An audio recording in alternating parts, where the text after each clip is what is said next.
Welcome back to Gold Derby. I'm Christopher Rosen. I'm joined by Joyce Ing. Joyce, it's been about 9 hours since we last spoke.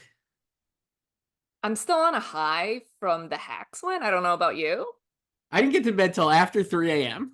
I slept for 4 hours. I've slept from 3 to 7. I slept for 3 hours from 3 to 6, and I'm wide awake now. Recording this on Monday morning to do our Emmys 2025 picks, ridiculously early Emmys picks for 2025. Hacks again. I'm just so psyched about Hacks. I tweeted, I was like, we talked about this last night. I was like, it's the biggest upset I think in award shows since like we were like Moonlight or Shakespeare in Love or Crash, right? I think I could only go to Oscars, I feel like, in terms of upsets. Yeah, like the Emmys in terms of series, like there's been several repeats.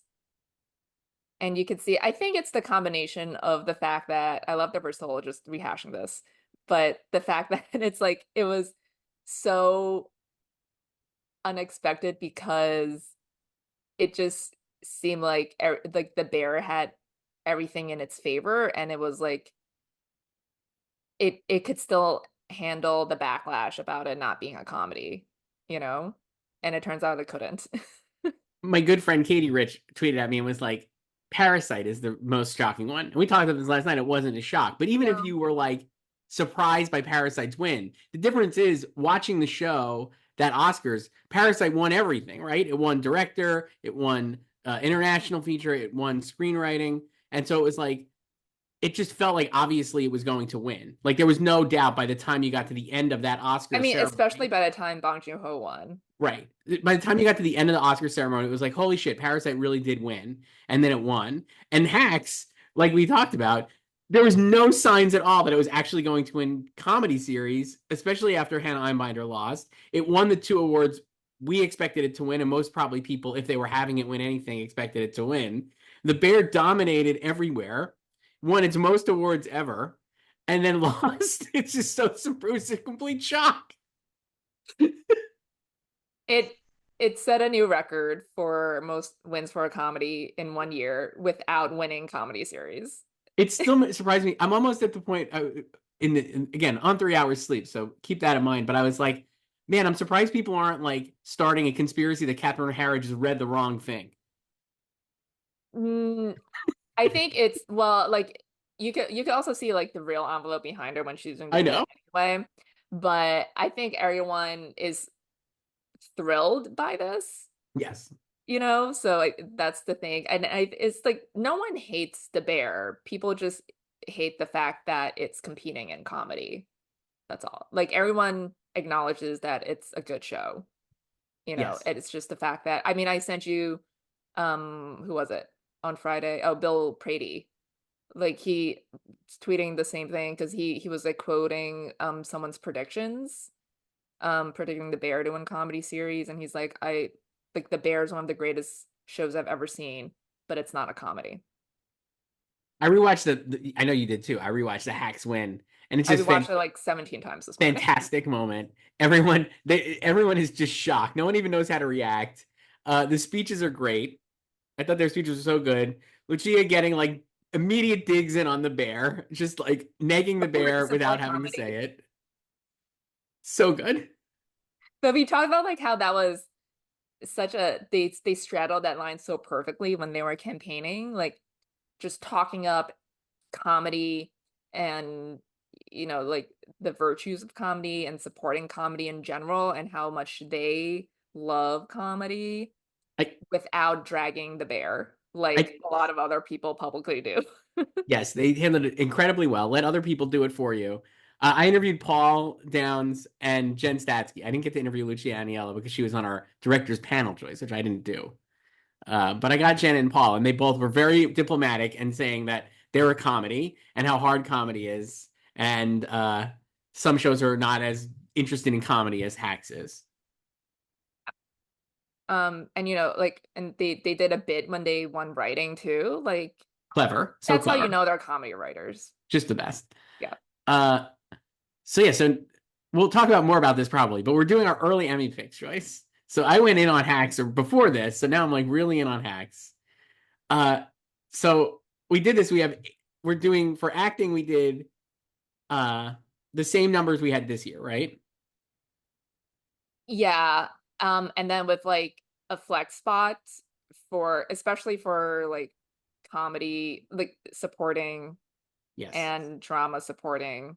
Because So I feel like they could add additional spots depending on the submissions next year. It feels so like they'll have more submissions next year. probably. So we have 6 actors in comedy and actresses, right? We went for 6. Yeah, For so the this year, because remember this year it was supposed to be 5, but it they ended up with 6, and I feel like there was a tie somewhere. So then it was just right. So so that okay. we'll do 6 lead actors, 6 lead actresses, and then 6 supporting actresses and actors Yes, but with we a can name flex. a 7. I have up to 8 I can name. All right. So here's what I got. This is based on, again, what's coming back. I'm excited for your picks because I know you're way more aware of like when things are coming out, and I was like not as aware of that. So this is what I ended up with, and I'll probably be like, oh yeah, Joyce is right. Uh, so here's what I have for comedy series: 2025 Emmys, Abbott Elementary, The Bear, Hacks, the new Netflix show No Good Deed, Only Murders in the Building, Apple TV's Shrinking back for season 2, What We Do in the Shadows, and Wednesday. Okay. What do you have? I have Abbott Elementary, Uh huh. The Bear, Uh huh. English Teacher, Okay. Hacks, Only Murders in the Building, Shrinking, Wednesday, and What We Do in the Shadows. Okay. So there you go.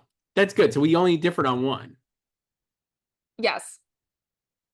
So I went with the Netflix show because I was just like, what if Netflix has multiple comedies here? I mean, it could. I don't know. The English Teacher is a show that you like on FX. Yeah, and it's an actual comedy too. It's Correct. airing right now. I think new episodes are on Tuesdays. I don't know. I watched the screeners, but Okay. yeah, uh, funny. And it's not like The Bear at all. So they like if FX wants to push an actual comedy without getting any blowback, it's English Teacher. I can see it doing well at the Globes Mm-hmm. too. And it's kind of like it's a little bit like Hacks in a way, but in the way it confronts like hot topics, but from the teaching perspective. And I think I relate to it a lot because the teachers on the show are all millennials Hmm. like me. And then it's just like the way they and it's a high school setting, so it's not like Abbott Elementary at all or anything. I gotta say I haven't watched it yet. You should watch it. I You'll like will. it. I'm sure I'll like it. Uh, Otherwise we got 7 of the 8 then. Sure. Um, Nothing surprising then. I I didn't try to do too many new shows here. The only other show I thought of was Bad Monkey. I also enjoy that. I finished that whole thing. And yeah, I went with Shrinking because I felt like it's coming back in October. So and they've already nominated it for Jason Segel and Jessica Williams. So it's like already on the radar. So I was erring on the side of caution with Familiarity than Bad Monkey, which I is horror and you know. I thought the same thing. I think it could get in, I guess, like Palm Royale did, but I think this is a stronger lineup than Palm Royale had. Like if Palm Royale was in this year, I don't think it would have made it in. Yeah. So that was why I was like, I don't think Yeah. Bad I Monkey could will I make could it see in. like a nom for like Vince Vaughn, who's great. I Like will he's I just like will totally in his pocket. have that coming up, Joyce, actually. So But like what else did you consider here? not much, honestly. Like I was just like English Teacher and Bad Monkey were the other two. I didn't really think of anything else nor see anything else. I mean, like, is the show like high maintenance? What is it? I keep saying the wrong thing. High potential. Is high potential a comedy? I think they would um submit it as a comedy and get approved. So I was But like, that could get in, maybe. I don't know. they could also go drama because it's a procedural, It's an basically. hour long So, procedural. So I didn't know what that would be. Like, I didn't really think of anything else. Did you have? What else did you have? my issue is just like I don't know when a lot of things are coming out Right. too, so I try to focus on the things that are dated or I feel like will probably come out because they've already wrapped production and I'm just guessing like post schedule. Um, but what the franchise, we got the trailer for that last week. I I almost had that, and then I watched the trailer.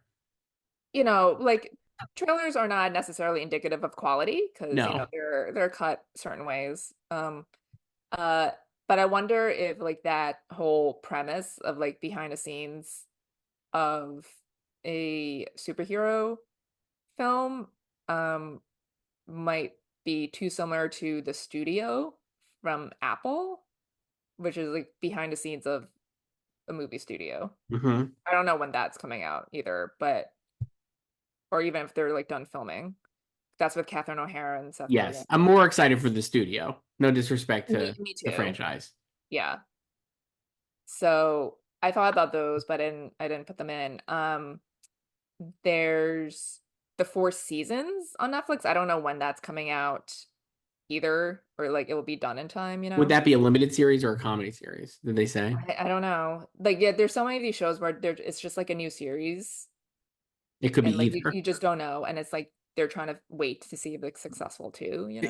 In terms of the franchise, the one thing that I think threw me, the reason I was like disappointed in the trailer is when you're satirizing superhero movies, I think you have to make it's like a little bit like the Studio 60 problem, where I was like, this looks like we could mock Marvel movies like for whatever reason, but I'm like, they look like real things that exist in real life in terms of like that's a recognizable movie. And this just looked like it was way too like the superhero. And it's only the trailer, so maybe it's not like this in the show. But the what they were showing of the creation of the superhero movie made it look way too silly to me to like break the suspension of disbelief.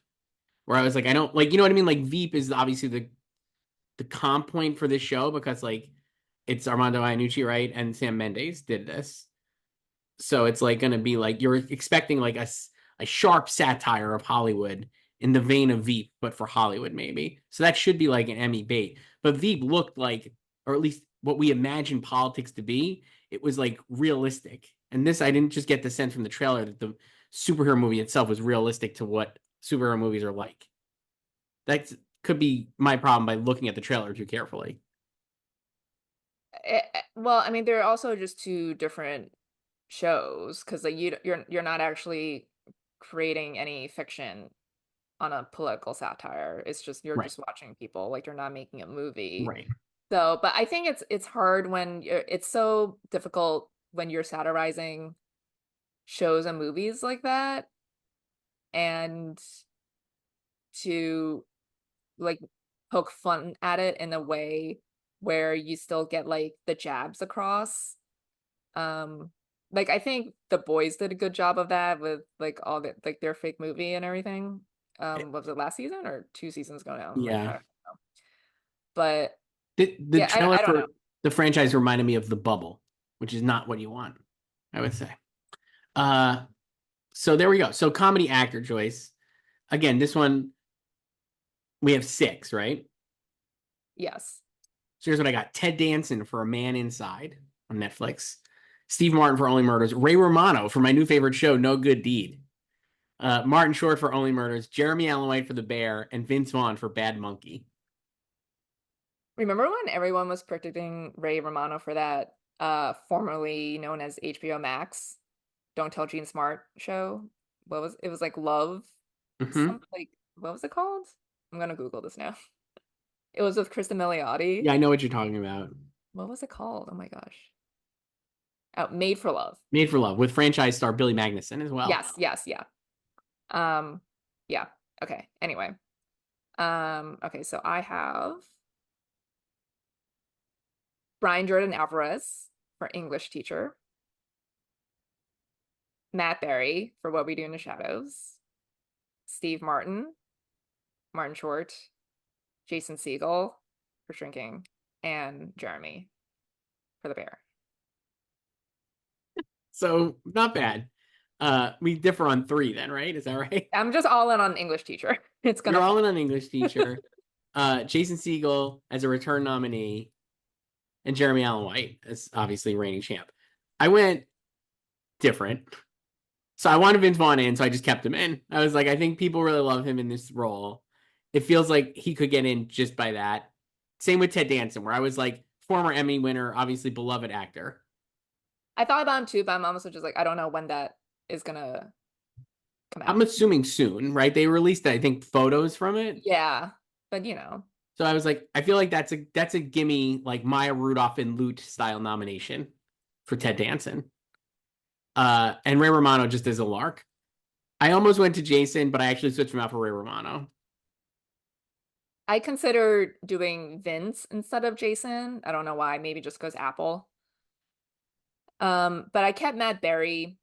I thought about dropping him, but I wonder if he's kind of like I hope he's not like a Mandy Moore where he just got in one year because it was an open category, but Yeah, once it gets more crowded, he gets pushed out and never gets nominated again. And also next season is the last season too of right. Shadows. So, but I'm hoping like he can retain his spot. So, because now like, he broke through, so maybe like they're aware and people will check it out more and it's also the last season. So I kept him. And then obviously I gotta go all in on English teacher. I gotta say, I didn't have him in, but I could also, based on your lineup, if that's actually what it ends up being, similarly, I think Brian Jordan Alvarez could win because we were saying He's like also he's gonna do what you love campaign. he's going to campaign. It's a comedy. They're obviously tired of the Bear, and maybe they're tired of Jeremy winning. And while Jeremy was great in season 3, it was not any remarkably different than season 2. So maybe if they're just tired of it, then he's the one who wins. More so than like we were talking last night. Like Steve Martin and Martin Short, I think are always going to have a tough time one of them winning because they're both so good. It's hard to like separate one from the other. I actually have Brian winning at the Globes. I think that makes sense. Uh I really hope Vince Vaughn gets in. Ray Romano, no good deed. I have no idea. Like I said, barely watched it. But you know what I got? A lot of no good deed. That's Uh your English teacher. Coming up next too for comedy actress. I also thought about Seth Rogen for the studio I think if and it's Amish out, Patel for the franchise. Hamish Patel would be great. I love him so much. Obviously, Station 11 for life. I just was like out on the franchise. I don't know. It's stupid to be out on it though because it's HBO. So like it's going to actually be good even if the trailer is not good. That's what I was like torn with. I was like, it's clearly going to be a good show. Like they don't do bad stuff usually. No, I think their issue lately has just been getting a lot of their shows to stick. Yes. So, because they've had more, quote, flops by their standards than hits, but like when their hits hit, they're massive. And I Hmm. think that obscures some of the failures that they've had recently. Because even though like The Sympathizer flopped, but it's a good show, just no Yes. one watched it. I think the franchise will have the benefit of being watched because it's like you can't really go wrong with superheroes and spoofing it. It might be hard also to promote a satire in a trailer. I accept that too. Yeah. It's hard to Because like, you do want the trailer to be as broad as possible. and so like I thought about putting him in here too, but I didn't. Comedy actress Joyce. I have Quinta Brunson for Abbott, Iowa Debris for The Bear, Selena Gomez for Only Murders, our good friend Lisa Kudrow for No Good Deed, My favorite friend, Lisa Kudrow. Jenna Ortega for Wednesday, and future 4-time Emmy winner Gene Smart for Hacks. Emmy winner for Hacks, Gene Smart. I have Quinta, Io, Selena, Catherine O'Hara for the studio, Okay. Jenna, and future 4-time Emmy winner for Hacks, and 7-time Emmy winner overall, Jean Smart. Catherine O'Hara definitely could win or get in there, certainly if she's if that show is any good. I also love the fact that she was the one who presented comedy series to Hacks. I too. know. Everything about that was perfect last night. Nothing else to say here. This feels like the most locked already. Give or take like the fifth slot, but like the sixth slot, but the other five, I would be just absolutely blown away if they didn't get in. Yeah, like Quinta, Io, Jean, and I feel like Selena, like after getting in this year, ought to be good. And I do love how like since her nomination, like none of them, her or any of the Murders team, like Marty last night, like they were not shy about emphasizing that this was her first Emmy nomination for acting. I, I'm very bullish on her getting nominated for an Oscar for Oh, I think she's fine now, especially with Tilda Swinton moving to lead. Tilda just giving up that category, I mean, certainly. I already had Selena in there But before she me moved. too. And I was just like, I think if you're doubting that she'll get Oscar nominated for Amelia Perez, first of all, she's actually fantastic. Like, I know you haven't seen it yet, but she's really good. And she has like, she's arguably, again, the heart and soul of the movie. Like, her final scene, I think, is like, with like Carla Sofia Gascon is like really incredible. But that being said, like, man, she's got the most famous for everyone, like, is friends with her now. Not just Taylor Swift, but Marty, I mean, she's always been Meryl. like well liked. Yeah, but yeah, now she has uh the older guard sort of Yeah. behind her, you know. So She's, there's like she's, more cachet, and then yeah. she's gonna have the Oscar run coming up. And she's I mean, I'm just saying about like everywhere she's been since the end of August. Like she hit Oh, Telluride, yeah. TIFF, She'll then be at New like York. yeah, like Emmys, you know. Uh, yeah, she's the Jamie Lee Curtis, America Ferrera of this Oscar race, and will similarly get in. I don't think she'll win, certainly, but No, she'll get in. I feel like Zoe will I think win. Zoe will win too. But anyway, congratulations, Selena Gomez. Also, again, I don't. She definitely wouldn't win in this category, but I would say the fourth season of this season for Only Murders, I think, is maybe her best. She's really funny. I think the stuff with her and Ava Longoria is great. Yeah. Um I love like that was just great casting with their actor counterparts for all three of them. But Fabulous. yeah, the Uh, season's really good. it's so And good. yeah, I mean, I've said this before, like for years that Jean could just win for every season of Hacks. And I think that's gonna happen. I think that's true. Uh, Let me ask you this: if the four seasons is out, you'd probably have Tina Fey here, right? Maybe? I don't know. I guess. She hasn't led a show since 30 Rock. Like all her other stuff is just like guest stuff on. I mean, she never got in for Kimmy Schmidt in No. guest. She hasn't gotten in for Murders in guest. I feel like if that show is a comedy series, not a limited series, and it's out, I think Steve Carell and her both would get in. That'd be great. So, But I date don't know. night reunion. I love Day Night. It could be better, but it was good. Um, I also thought about Natasha Dimitriev for What We Do in the Shadows. See, like maybe Shadows could expand after breaking into acting this year. But I was like, I Mhm. don't know if I have room for her with these other spots seemingly locked. And then Jenna coming back with Wednesday, like it could just be bigger than even last season, you know? And then obviously also thought about Aya Cash for the I thought of franchise. Aya Cash too, but I actually had her in, but once I took out the franchise, I just put Lisa Kudrow in for my last spot. What if No Good Deed is good and it gets her in? No bad deed goes unpunished. Liz Feldman, she's funny. It'll be the Dead to new Me. Dead to Me. Yeah, it could. I think it's got. I'm like into this show is a potential funny as I have it multiple places. This will be fun. Now, supporting actor. So we have six, and then I have seven and eight, but we could just do seven if you want.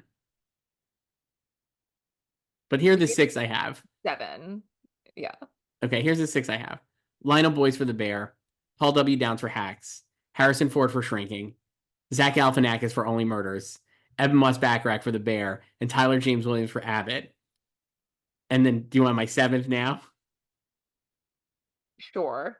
So it was a toss up between Brett Goldstein and James Austin Johnson. Brett Goldstein on Shrinking has a pretty major character, at least through the 3 episodes they sent. And I think he'll probably be in 6 of the 12. And James Austin Johnson, who plays Trump on SNL, I'm actually going to go James Austin Johnson as my seventh because I think he would get in Wow. for Trump for the election. So that's it. Okay, so my six. PWD, Harrison, Zach, Eben. I have Sean Patton for English teacher Nice. You're way and in. TJ Dubs for Abbott. Wow, nice. Okay. And then my seventh is Enrico Colantoni for English teacher. I thought about doing double. Like, it makes more sense for me to have Enrico in than Sean, but I feel like Sean is more of the scene stealer. I could have both of them in, but I was like, I mean, yeah. So Good. I'm all in. What if this is gonna be like the Sun? Remember when I went all in on the Sun? And When does that come out, The Sun? Do you remember? Is it coming out this in year? 2028. Okay. Okay. Right around the same time Shogun season 2 drops. Yeah.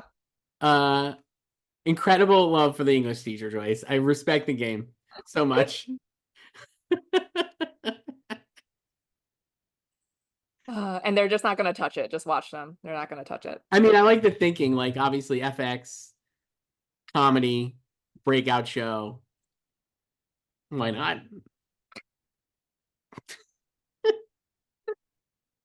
I feel Uh like even at minimum, it could get a writing nomination for Brian, you know? okay. I think that sounds fair. Yeah. So you don't have Lionel Boyce for the Bear. I thought No. of not putting him in, but I still think he's like a fan favorite character. He is. And I just did not include him. Okay. Um, I don't know. I feel like he is a fan favorite. I do think he was really helped by a honeydew in season two, Hmm. and um, he doesn't really have anything like that in season three. I mean, obviously his mom dies, and but it's like you don't even see the dish he makes for her. It's not Like we just necessarily see what her you want. picking. We just see him picking the violet. And it's like okay. I I So I think don't he's vulnerable, certainly. Uh, so I watched. Did you watch the screeners yet for Shrinking? know. No. We can't talk about it probably, but I was like, Brett Goldstein plays like a significant character, more so than I expected, and he's in the first 3 episodes, and it's all so far he is all drama basically in this comedy. But Yeah, I thought about him and also Luke Tenney. Just I was like, if like shrinking can expand into this category, is will it just be Harrison or more or not Harrison and someone else? the reason I thought Brett is obviously because I just went with like since he's won twice, they love him obviously, and it's It like could be the last two uh comedy supporting actor winners against each other. it feels like he could get in. And I'd actually be, if I was going to flip out Lionel Boyce, I'd probably put him in instead of James Austin Johnson. I did put James Austin Johnson in the seventh spot because I was like, I just think that playing Trump is like will be such a big deal on SNL this year. And like, he's hilarious. It's a hilarious Trump.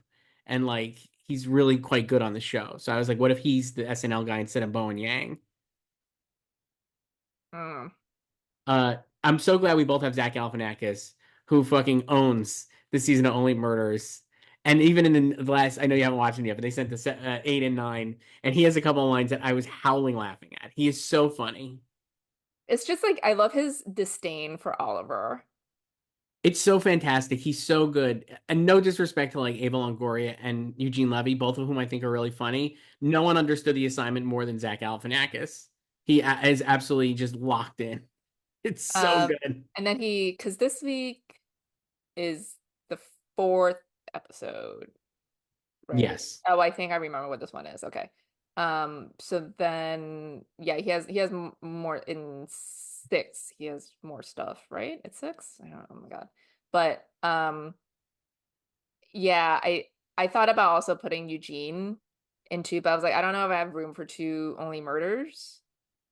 But you know, seeing that Paul Rudd was able to get in this year, I think that's a good sign for only murders that they could get in.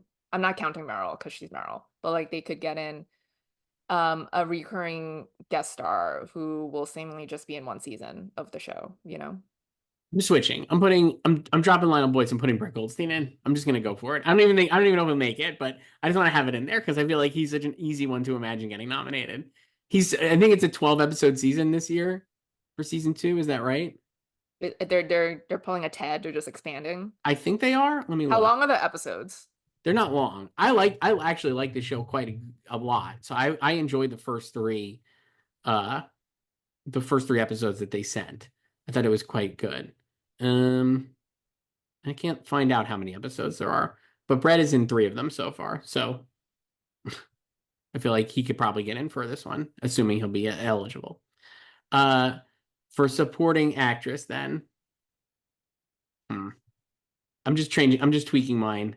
You're just changing on the fly. Well, because I had 8, I'm gonna drop to 7. I'm just gonna go for it.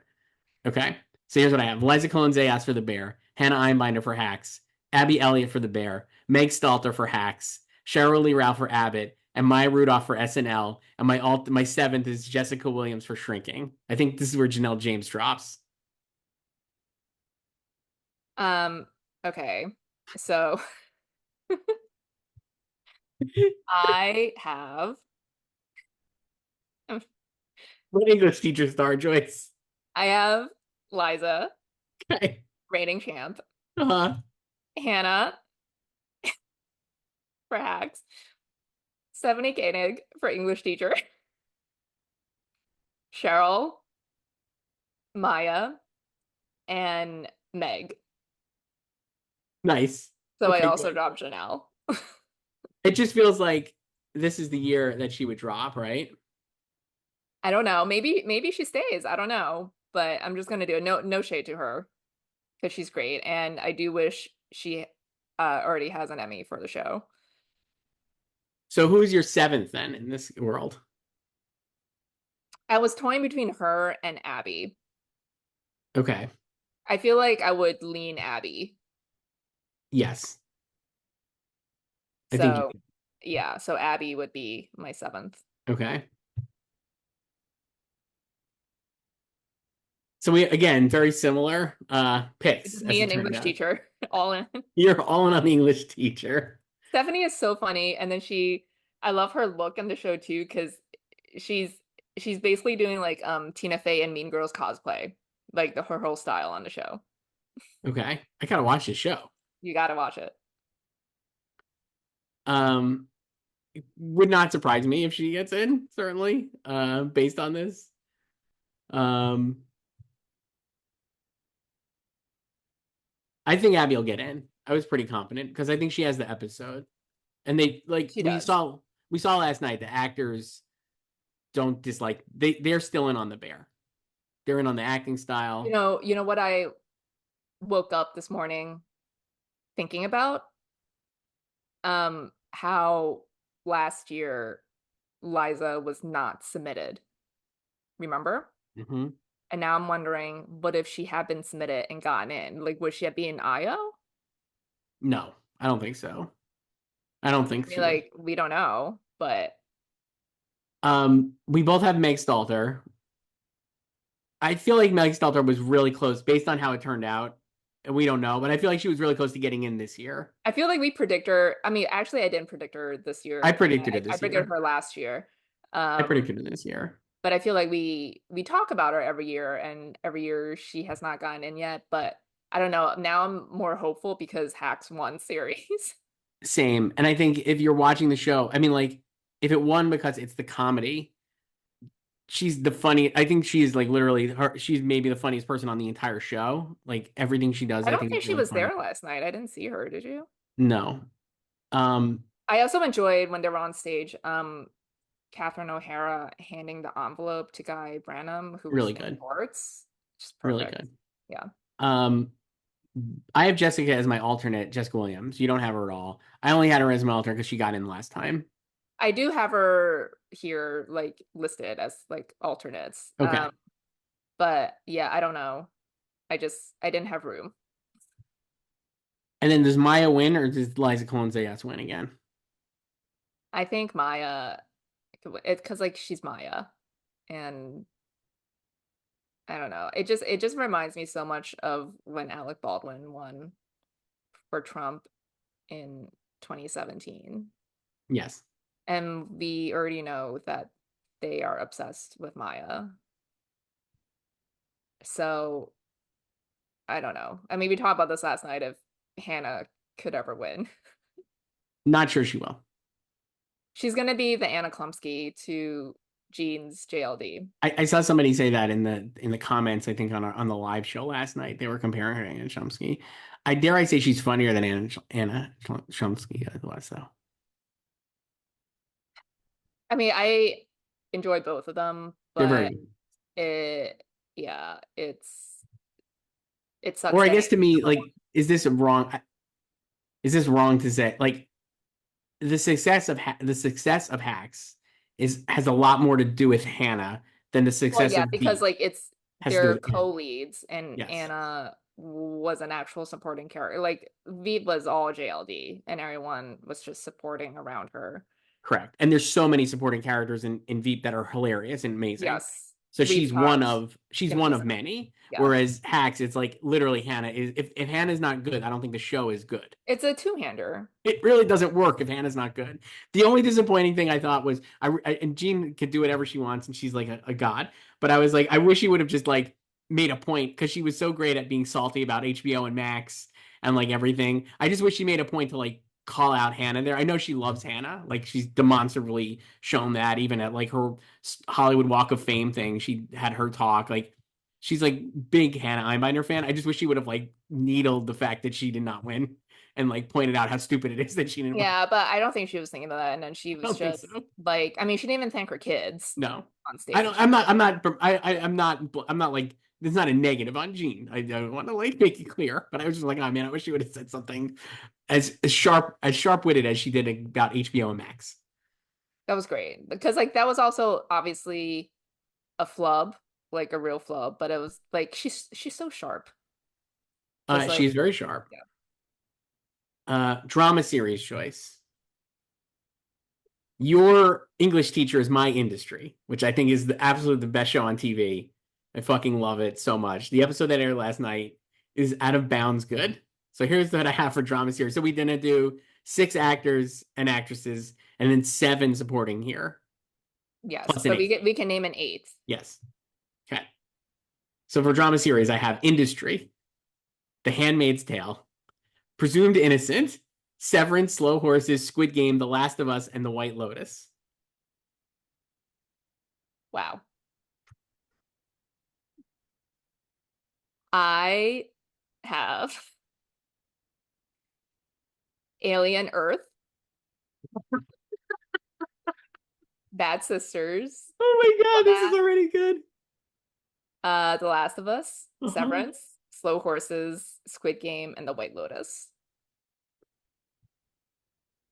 Do yours again. You want to hear Alien Earth again? Yes, Alien Earth, Alien Bad Earth, Sisters. Bad Sisters, The Diplomat, The Last of Us, Severance, Slow Horses, Squid Game, and The White Lotus. Wow. So let's go with what we agreed on. White Lotus, Squid Game, Slow Horses, Severance, and The Last of Us. Sure. Uh, you do not have Presumed Innocent. I'm actually shocked. I thought about it. Like, I with that, I need to see how all it does in the winter, and we obviously don't have that data right now. So I just chose to ignore it right now. What gave me pause is I almost had Bad Sisters also.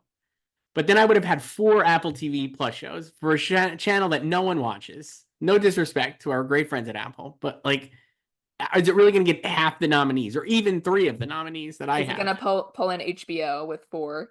It seems unlikely to me, but I still kept Presumed Innocent because I think the actors will carry that one right to the finish line. It feels like the morning show of this year to me.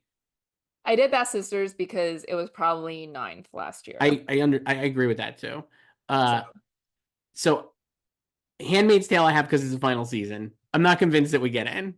The Diplomat feels like strong too, and it's a I Netflix mean, show. Handmaid's only got Lizzie last time. I know, but I'm like maybe for the final season they'll just be like, hey, let's go. Industry I think could get in because I think it's going to be I think it will absolutely be in play for writing and directing, and I think that alone could push it into series. I also have a competitive in acting, but I think the third season is phenomenal. Here's why: the third season is phenomenal. It's gotten the HBO like stamp because they put it on Sunday nights, and even though no one watches it at all, it still increased its viewership like significantly. And I feel like HBO is gonna like push it as one of the. Like, I think they'll push it more than like House of the Dragon. I mean, I think context is important because yes, industry's ratings have increased greatly over its ratings for its first two seasons, but it's still well below par Yes, its ratings compared to its like real hits. right. So, um, yeah, and but I think what's more damaging to it is like it feels like the buzz for it is still contained within its fan base. It kind of reminds me of Fallout. Like we talk a lot about this in the spring where, you know, obviously the spin with the ratings and the viewership for Fallout is like, oh, like the biggest Amazon debut and like whatever, like however many like views, whatever fake numbers. And I believe it was greatly viewed, but I think it was very concentrated among its core fan base, and that also had a gamer fan base, but it didn't feel like it really cracked the zeitgeist, where it had like a wider reach. And I like industry, what tonight or last night, what episode was that? It was like The sixth fourth, sixth episode. episode. So yeah, so it's like we're almost done with the season. And I feel like it's still just like the fans talking about it. Um, so I would need to see it like do well at the guilds. And I don't know if it will. Uh, and yeah, like maybe like a writing nom is like not out of the question for it, but I don't know if I go as far as series right now. I think it could get in because I actually think it'll do well at SAG in the winter. I think it could do well there. I think that they'll, even though no one watch everything you said is true, but I was like, I think it could be like Slow Horses style, where all of a sudden it just pops, where they're just like, oh, we're gonna pay attention to the show, and like if you pay attention to the season, and if HBO is out there, like if it was on, truthfully, it was on any other network, I don't think I would have it in here because I mean, certainly like none of the other networks have the visibility of HBO. If it was on Netflix, maybe it would be in here, but you know what I mean? Like I think HBO could actually finesse this and put it in there, and I think the buzz among the fans is so high that it would be paid attention to and not forgotten. So I'm just gonna like, I just You're was like, just I'm so not picky. putting House of the Dragon in here. Oh, I don't have House of the Dragon. So I was like, and I could see Bad Sisters certainly, but I didn't want to put another Apple show. Tell me about Alien Earth, Joyce. Noah Hawley? I don't That's know. it. I just did it because I needed an eighth show, and then like you, I wasn't gonna do House of the Dragon. It could get in again, sure, but I mean, it was definitely eighth last year, or maybe Yellow Jackets. I don't know, but I think House of the Dragon was eighth because it didn't have above the line support, unlike Yellow Jackets with Melanie still last year. And yeah, I think a lot of what I said about industry also applies to House of Dragon. I think like the stands still love the show, will always love the show, but it doesn't have a lot of general public Mm-hmm. appeal like you would expect for a Game of Thrones prequel, which this was also an issue I had with for season one, and it got in, which is, you know, cool. Um, and I don't know, it's not like it did particularly well for season one either, Yeah, it you just got know. in for series It basically. got series and then like below the line stuff. So I What could is see that this happening year's? again. Yeah, what is going to be next year's free body problem? That was what I Next was trying year's to figure Free out. Body Problem and next year's House of Dragon, I don't know. But I did Alien Earth. I don't know. I mean, it is like anticipated by Mm-hmm. certain people. And uh I feel like it's something that like FX is in on for sure. And Noah Hawley's been working on this for a while, and he said he's not gonna do a season six of Fargo for a while because he wants to get this like multiple seasons of this off the ground first. So I don't know. I just put it in there. Also, you're a fan of always, we talked about this, like the blockbuster IP slot. This year was Three Body Problem, but it could have been like a Star Wars show or a Marvel show or something. More like a Star Wars show, I guess. based on I history. mean, what if Alien Earth is this year's Shogun for It FX? could, well, that would be crazy. Uh, what would win? I think people are going to probably say Last of Us, right? I don't know, Last of Us, The White White Lotus Lotus. or Squid Um, Game. I don't know. I'm not even that sure about Squid Game, but I just put it in because I feel like the visibility, I think Squid Game is it'll be the populist. three body problem, but I do have it in Um, another. I have it in one other place. I mean, I also thought about Andor, former nominee too, but I'm assuming that's coming I back. left it out. So, and then I put The Diplomat in there because I think that is like the basic show that everyone likes. And Hmm. I don't know. Like I got Carrie last year. They have Allison Janney this year. Um, so yeah. For drama actor choice, I've got Jacob Anderson for Interview with the Vampire, Jake Gyllenhaal for Presumed Innocent, Lee Jung Jae for Squid Game, Gary Oldman for Slow Horses, Pedro Pascal for The Last of Us, and Adam Scott for Severance. Okay. I have Sterling K. Brown for Paradise. Wow, I didn't even think of that one because I wasn't sure it was going to be out, but I guess it is, right? Well, I told you I saw a they played a sneak peek of it at TCA for us. Okay. I told you what happened in the clip, didn't I? I don't remember. Well, I can't tell you online right Tell me now. later. Yeah, I think I told you what happened in the I clip, probably but forgot. anyway. Um, Jake, Lee Jung Jae, Gary Oldman, Pedro Pascal, and Adam Scott. So we have the same others. This felt pretty easy to fill out. I just threw Jacob Anderson in because I was like, people like Interview with the Vampire. I mean, I think that's also like the internet likes Interview with the Vampire. Also, I was like, oh, it's actually now that it's on Netflix, like the seasons are on Netflix, I feel like it could get the Breaking Bad bump. Maybe. Yeah, I think that's what people want. But if Sterling K. Brown is going to be in here, he'd absolutely get nominated based on like him getting nominated for Invincible. So He gets nominated for like basically everything he touches. just for being alive, which is great. I love Sterling K. Brown. So I would think that's very accurate. Not much else to say here. I think Gary would maybe be favored or Pedro Pascal to win. Gary, you've mentioned, is I don't not know. in as much as season 4. I So know, which is funny because like depending on what they do in season 2 of Last of Us, you could say the same about Pedro. feels like they're going to end up. No spoilers if you haven't watched read about the game or even aware of the game, but it feels like they're going to extend the game, the second Yes. game across multiple seasons. So I Yes. could see Pedro definitely being in many episodes in the second season. Yes. And there's, ways to incorporate him, even if that's not the case, Yeah. you know. But I remember early on when they were shooting season 2, there was that report after like 3 weeks that it was like a false report that like Pedro Pascal had finished filming yes. season 2 of the lot, and they're like, actually, no. Um, I don't know. I mean, I would love to see Gary win, but I don't know if he would or yeah, I don't know. I mean, I assume most, depending on what, I assume most people have Pedro in first when they're able to do this. Yeah. I think Adam Scott will be a popular dark horse. Lee Jung Jae obviously could be a repeat winner depending on what happens in Squid Game. Jake Gyllenhaal, Presumed Innocent, just out of his fucking mind, would be so good. That's Uh, the type of acting they like.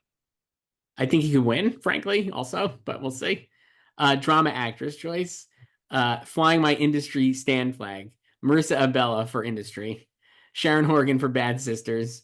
Britt Lower for Severance. Elizabeth Moss for The Handmaid's Tale. Bella Ramsey for The Last of Us. And Kerry Russell for The Diplomat. Okay. I have Sydney Chandler for Alien Earth. Sharon, Lizzie, Ruth Nega for Presumed Innocent, Wow, okay. Bella, and Carrie. Okay. Incredible flexes here, Joyce. So you have no Britt Lower. Lower? Britt Lauer? No, I just left her out. I don't know. I don't know what to think about Severance, honestly. It'll have been 3 years since season one. I don't know what the season's gonna be like. We know the behind the scenes drama as much as they try to downplay it, you know. Um, so I don't know. I left her. I mean, I'm not like confident in Sydney Chandler at all, but I just dropped her in there. And And Ruth Negga is hilarious to me. I don't know. I was just like, she's so barely in it. I needed people, and then I just put her in there instead of like Britt Lauer and like Emma Darcy, who I know people will probably predict for House of the Dragon. I thought about like Ray Seahorn for Bacaro, her Apple show with Vince Gilligan. I don't know. Um, I thought about Keira Knightley for Black Doves, her Netflix show that's already been renewed for season two. I put Marissa Bell in because I think she's like the breakout of the industry. Season two is basically like, or season three, excuse me. She is like the lead basically of the show, more so than Mahala. So I was like, I think she could actually get in if they're into industry, but mostly just I just wanted to say her here, put it out there. I was like, if you put it out there that they're Emmy contenders, maybe they are. If you say so. I would assume most people have Bella Ramsey winning, but I think Sharon Horgan would be like a big threat to win. Yeah, I don't know who would win this. What if Elizabeth Moss is the only nominee for Handmaid's Tale again? Could be. I do think she'll get in though. I mean, I would love to see Carrie win, and I'll just pretend it's for the Americans. Drama supporting actor choice. Here's what I have. Walton Goggins for the White Lotus. Jason Isaacs for the White Lotus. Ken Leung for Industry. Jack Loudon for Slow Horses. Jonathan Pryce for Slow Horses. Peter Sarsgaard for Presumed Innocent. And John Turturro for Severance. And my eighth would be Jeffrey Wright for The Last of Us. Because I think he'd actually be a supporting actor based on the character. But I don't know. More so than a guest. Okay. So I have Walton. Um, I went with like a lesser known White Lotus person because we've seen that they would nominate these actors. So I just pluck one out of the hat and I did Dom Hetrical. Okay. I don't know. Jason, Jack, Timothy Oliphant for Alien Okay. Earth because I need my Walton versus Tim. Jonathan and John Turturro. Wow. I know. So that's my seven. So we And then almost my got like the same ones. eighth would be Hugo Weaving for Slow Horses. I really wanted to do triple Slow Horses. And you had Sarsgaard or no? No. Okay. I thought about him but I was like, I don't know who to drop to do it. I mean, I guess you would do like Dom or Tim to do it. But I just didn't. So Timothy Oliphant would be awesome. I should have known you were going to I go just want my there. Justified I reunions. know. Who was the actor you picked from White Lotus? Dom Hetrical, HetraKul. Sure. I just looked at like the cast list basically. I just went on the Wikipedia page. Season three. There's so many of them. Um, wouldn't be surprising, like you said, like they always do a late, unknown, maybe White Lotus person. Yeah. Um, hilarious. Good job. I don't know. I don't know who would you have winning here then? Walton, I assume. We've talked slash joked about that. But I think I felt like I was more okay with that before I watched season four of Slow Horses. Okay. And then I was like, Jack and Jonathan, both really good. I don't like Jack is a co-lead as he always is, but he'll be here. Like I don't see him moving to lead. So I would love to see Jack win. I think he would, if it's between him and Jonathan, I think he would win over Jonathan, although Jonathan has like his David is going through like dementia and everything, so it's I don't know, but like Jack is a co-lead and has a lot of material and screen time, but um I don't know, maybe it is just Walton. Feels like we're just gearing up for that, but I don't know. It depends on how the show is. We both have Jason Isaacs too, right? I mean, like that seems like an Yeah, obvious. and I also thought like there's a bunch of other White Lotus people like Patrick Schwarzenegger, Yeah, Christian Fidel. yeah. I also thought about James Marsden for Paradise, Hmm. Jury Duty, Emmy nominee James Marsden, and Tramell Tillman for Severance. He would be great. He's very good on Severance. Uh, Zach Cherry would be cool too. I just don't know if they're going to expand. No Yeah, idea what same. to That expect. that's why I kind of left Brit out. I put Peter Sarsgaard in because I was just like, man, he's so good. I just think if I love him on, I think people are going to like love him and remember him on the show. Just a wonderful performance.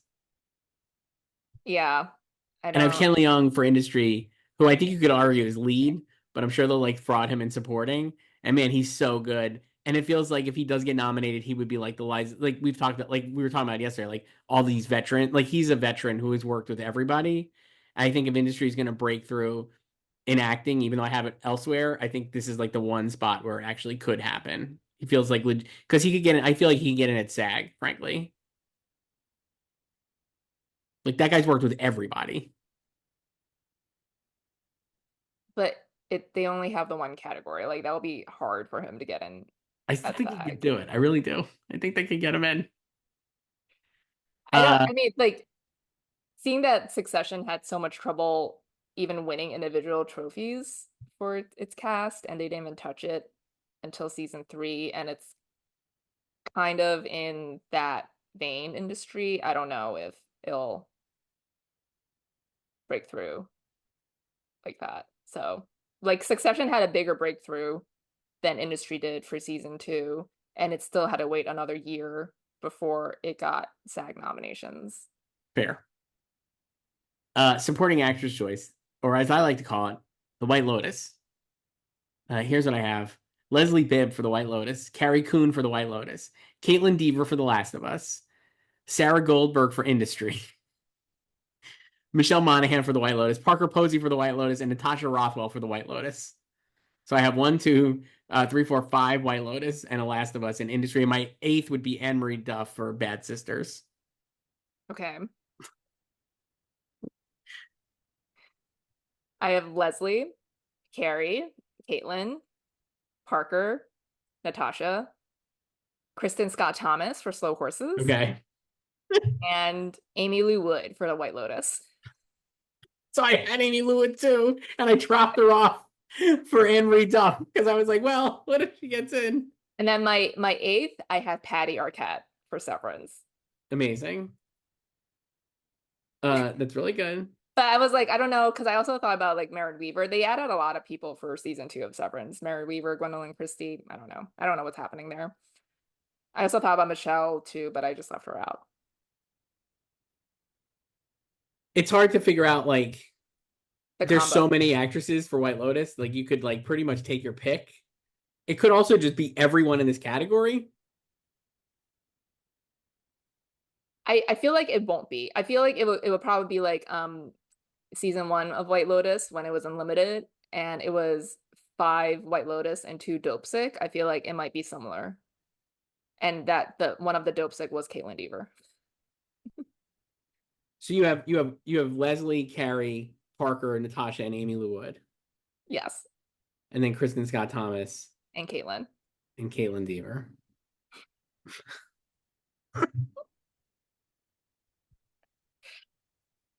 I thought of Kristen Scott Thomas obviously because I think Slow Horses could definitely add. Um, I don't know though. I just am like the White Lotus could just dominate this. I put Sarah Goldberg in mostly as the goof, but she's a past nominee obviously, and like, Past nominee, and then they never touched her again for Barry. but she's so good on the show. I was like, what if she gets in? She She's should have so won for good. Barry. That's the other reason why I think there will be more attention paid to this season of industries because they added famous people who are well known with the Emmy voters, like Kit Harington and Sarah Goldberg. I think that helps. But then Emmy voters didn't care about her after season 2. I know, but they've like known they know her, you know? Um, yeah, I also thought about, even though they dropped her last time, but if it comes back in time, Christina Ricci for Yellow Jackets. We didn't even mention Melanie Linsky I for had her as like an alternate, obviously, for I don't, actress. I'm not sure if it'll be back in time, but I feel like, it had issues with season 2 Mm-hmm. structurally. And uh kind of similar to Severance, although I feel like Severance might be able to rebound a bit better if they did suffer any long-term damage. But I feel like Yellow Jackets might have more difficulty, especially with the time off air. Coming back, I feel like it might have been away for too long, and then like just like how the show is and how I don't know, like intricate it is with like what it's doing, and like it's also kind of messy. I can see it being forgotten a little bit. I can see that too. I'm surprised you don't have Anne-Marie Duff for Bad Sisters. I feel like she probably just missed the last time. Um, yeah, so I feel like she was heavily predicted last, not maybe not heavily, but I think she like Bad Sister Stans really wanted her in. I wasn't really that impressed with her in season 1. I don't know, but I don't know. There's a Yeah, lot of sisters. so many sisters. Eve Hewson, My favorite perfect couple star. yeah, So we actually don't disagree on a lot of these places. I feel like the White Lotus will definitely win this category and the supporting but like actor. who will win? Who I Carrie? think Carrie Coon will win. I'm really worried about the response to Caitlyn when Last of Us premieres. Caitlin could win easily. I know, but like, that character that she plays, Let very me, loaded. I, And I was actually wondering, what if she's a lead? Could they co-lead her? I don't think she is a lead, I mean, but based on the even if she game, is, I don't think they would run her lead. I almost was like, what if they run her lead and they did 2 lead nominations? And then is that I could see that happening, let's just say. Like she is a lead character in the video game, at least. Yeah, but we don't know what they're What doing it's in the gonna be. But I was like that would be hilarious if she is a lead. And then it opens up another spot for Amy Lou Wood for me, if she is. Uh Limited series choice. This was the one I had the most trouble with, and it's the most ridiculous. And I'm sure we'll have wildly different shows, hopefully. And I need your help on this because I was like, I got like 3 things. I have Black Rabbit, which is a Netflix limited series, Jason Bateman and Jude Law. The Alfonso Cuarón movie Disclaimer, which is a limited series. Monsters, the Lyle and Eric Menendez story. Task, which is the Mark Ruffalo Mayor of Easttown non-sequel sequel. And Zero Day, which you reminded me is a Netflix limited series with Bobby D. And a host of other great actors who I a love. lot of people A in that lot one. of great actors. I don't even know what it's about. President, I think.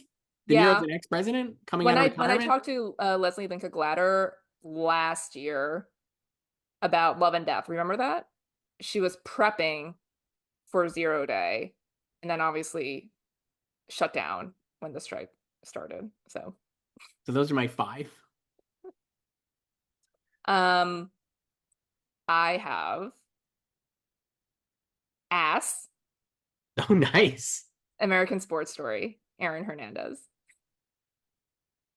Disclaimer, Alfonso Cuarón's 7-hour movie. Dying for Sex, Mm, Monsters, and Untitled Task Force Project from Brad Inglesby and Mark Ruffalo. nice. Uh, I'm dying for sex is the Michelle Williams one, Michelle right? Williams on FX, yes. See, this is one I forgot about until last night when I saw the trailer, and then I was like, Monday did the sizzle, and then I you should didn't put put it in. Maybe I'll do that on the fly then, because I actually have spots where I could put her in later here. So I'm gonna do that right now. Hang on. Everything else though, great here. I don't know. I You don't don't have know. Black Rabbit. I'm actually shocked. I don't know. There's actually a lot of Netflix shows that I don't know what to do with them. Like I also thought about The Residence, which is the Shonda murder mystery Netflix show that Andre Braugher was in the middle of filming when he died. Mhm. And Giancarlo Esposito replaced him, right? I think. I went with it because I was just like, they loved Ozark so much. It just feels like this is like Ozark adjacent. I mean, he has more hair than he did on Ozark. Um, Otherwise, we got the other mostly. So American Horror Story, I'm so glad you put in. I really loved it. I watched the whole thing. I think it's great, but I didn't put it in for series. I am not confident in it, but I don't know what else to do, and it is the only show of these that I have watched So at that this helps. point. So I'm just gonna put it in there because I've seen it. Um, Monsters feels like it'll again be like, Monster. yeah. Task feels like it would win. Untitled Task Force Project. I hope so, like Justice for Mayor of Easttown. So No beef here. Season 2, they're not ready yet. yeah, and then I mean disclaimer, I just put in there. I think it'll get in by like osmosis or by being beat over the head for 8 months about how it's the best thing ever created. I don't know, or they could just completely reject it, you know? Like it could be kind of like expats a little bit when that was kind of like highfalutin, like same thing, right? Their fifth episode, they just talked about it like it was a movie. I'm like, get over yourselves. I haven't watched it yet, which is my fault, but I have all the screeners. It sounds like it's actually like pretty pulpy. That's why I actually think it'll get in. Yeah, because like the book is like that. So It's like a I mean, I don't thriller. know. So I think it's But less expats was like not like that. no, but it still has like the prestige sheen because of the people behind it. Yeah. For limited series actor Joyce. I have Javier Bardem for Lyle and Eric Monsters, Lyle and Eric Menendez story. I'm assuming he's lead, even though I have he's no idea. I have so I put him in lead. I have Robert De Niro for Zero Day. Uh Jude Law for Black Rabbit. I decided he was the lead. Josh Rivera for American Sports Story Aaron Hernandez, and Mark Ruffalo for the Untitled Task Force Project Task. And then I have 5, and then for if it was 6, I don't think it would be, but if it is, I have Kevin I don't Kline think for Disclaimer as my 6th. okay. Yeah, I don't know what to do with the monster people. I put them both in lead. I just feel like the show will obviously be focused on the murders, but I'm sure they'll be in it a significant amount. The parents. You don't cast Javier Bardem and not have him be like the No, main. but he could still be like supporting, you I know. guess he could, but I feel like they'll have Nathan Lane in supporting. So But they could have multiple in I guess supporting. so. But I did Nicolas Chavez for Monsters, Okay. Mark Duplass for Natalia. What is that? Oh my gosh, that's the Ellen Pompeo Hulu show. Remember when she Oh yeah. left Grey's? Okay. She took a sabbatical from Grey's to do Uh-huh. it was formerly called Orphan, I believe. It's based on a true story. It's about a couple who adopts a girl thinking she has dwarfism, but there's more to the story. Yeah, I've seen that horror movie. Yeah. I have Jude, Josh for Ass, obviously, and Mark, Okay. former winner, Mark Ruffalo. Uh Good. This is good. So I only did one Menendez brother. And then who's would you have a 6th or no? I don't know who I would do as my sixth. I have Cooper Koch, who's the other Menendez brother. Okay. But yeah, because that's what I was like deciding. Like, is Javier lead or are the brothers actually lead? I mean, I just went with him as lead. If he's not, I think you're not far off then on those guys getting in, one of them, if not both. Um, that's funny. I love Josh Rivera and Aaron Hernandez. I thought it was like really well done. I don't know if we're allowed to talk about it or whatever, but I think the embargo lifts tomorrow, Tuesday, so it's fine because it Okay. airs. He's It great. premieres Tuesday. He's really good. Yeah. It's a crazy show, or it's a great show because it's. I thought it was like I thought the nuance, like it could have been like really trash. Like you could imagine a version of that story that's like really salacious and like kind of supermarket tabloidy, and it's not like that at all. It actually both doesn't it like humanizes him in a way that isn't insulting to the victims because I feel like he's never like he makes so many terrible choices in the show and they don't rationalize it but they like do a great job of contextualizing why these choices were made and like they also do a great job of like it felt like a little bit like it's not as good as People versus OJ, but I think the way they like tell the story and fold in like every aspect of it from like homophobia to like the obviously the violent nature of football and just the massive amount of head injuries that are not even concussions that are just regular being blasted in the head. Uh Yeah, I think I told you when you were watching it, I was like, I loved all the meaningful shots to the head that he takes. It's like it's yeah, it's like really good. And also like especially very watching it subtle. it's not subtle at all. But I was like, oh, this is like really good. And also especially after like watching Tua Tagliova like get his head knocked off again, I I was like, oh know. my, It was just like, it's yeah, super upsetting. It's like this is like a really crazy sport that we just all watch and accept. it's And America's pastime.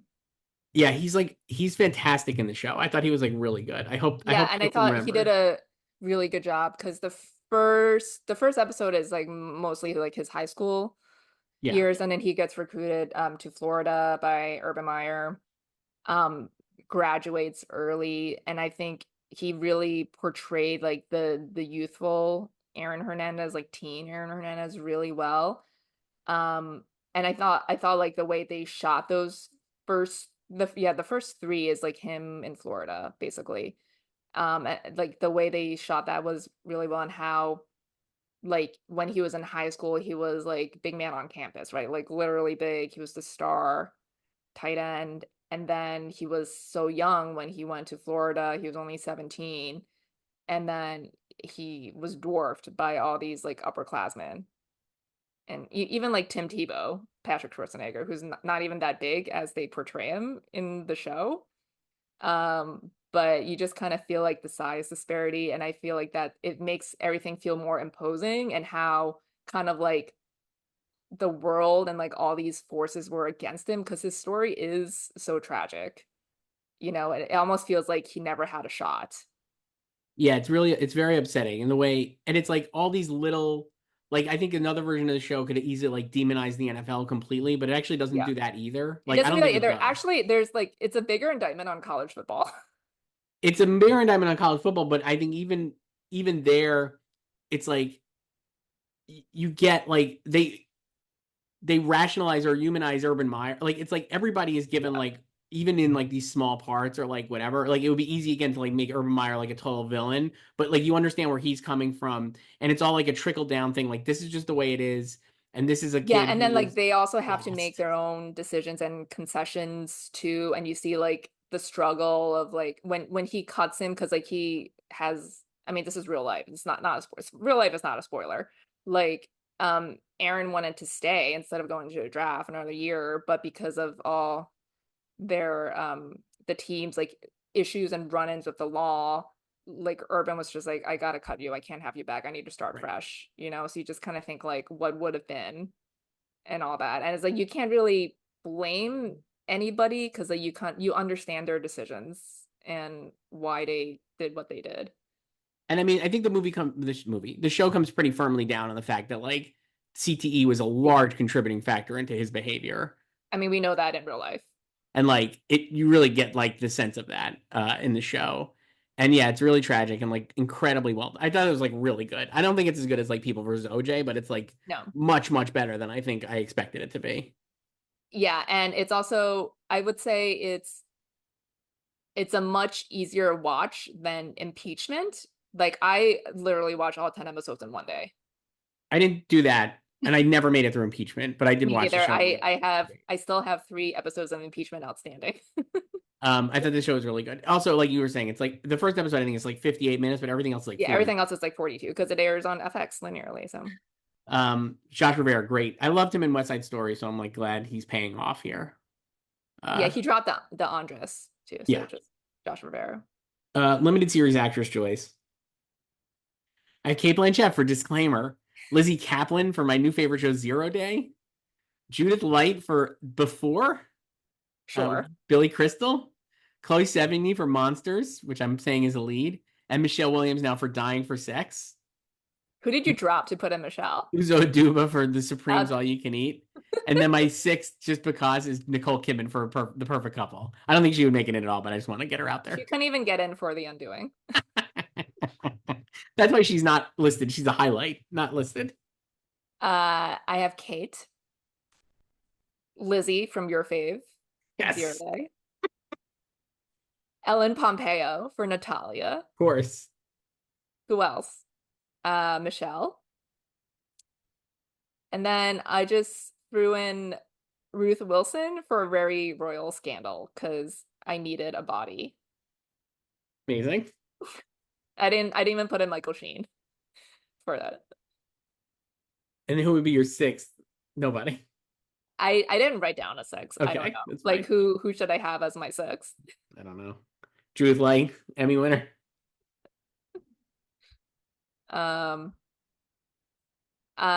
guess I could do what was it? Uzo from The Residence, if that comes out in time. Nice. Hits, and they love Uzo. Well, that was why I had her in for The Supremes at All You Can Eat. I'm gonna have her in for The Residence. Okay.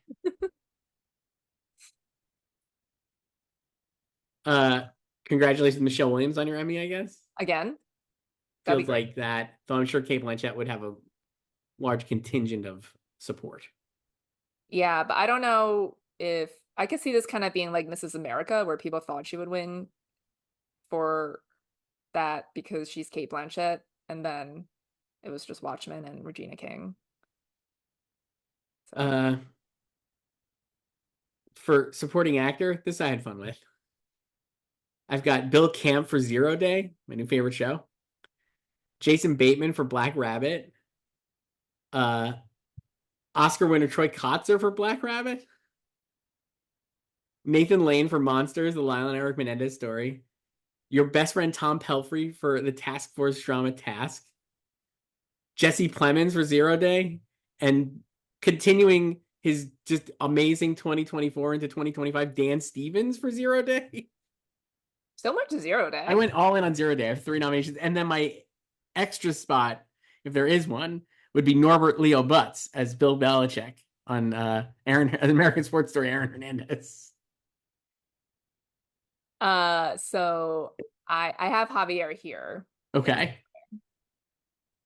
I have Jason. Hirsute Jason Bateman for Black Rabbit. I have no idea if these are correct, so. Raul Castillo for Untitled Task Force Project. Good. Nathan for Monsters. My guy Tom Pelfrey for Untitled Task Force Project. Jesse Plemons for Your Fave, Zero Day. And then I wanted a Dying for Sex dude. Uh-huh. And then I flipped the coin for Kelvin Yu. Nice. I love him. And then my 8th is also Norbert Leo Butz as Bill Belichick in Ass. So he's not in it very much. No, when he's in it, he's fantastic. Yeah, so Tony Yazbek plays Urban Meyer, so he's only in the first 3. And then once Aaron gets drafted to the Patriots, I think it's 2 or 3 episodes when he's in the NFL.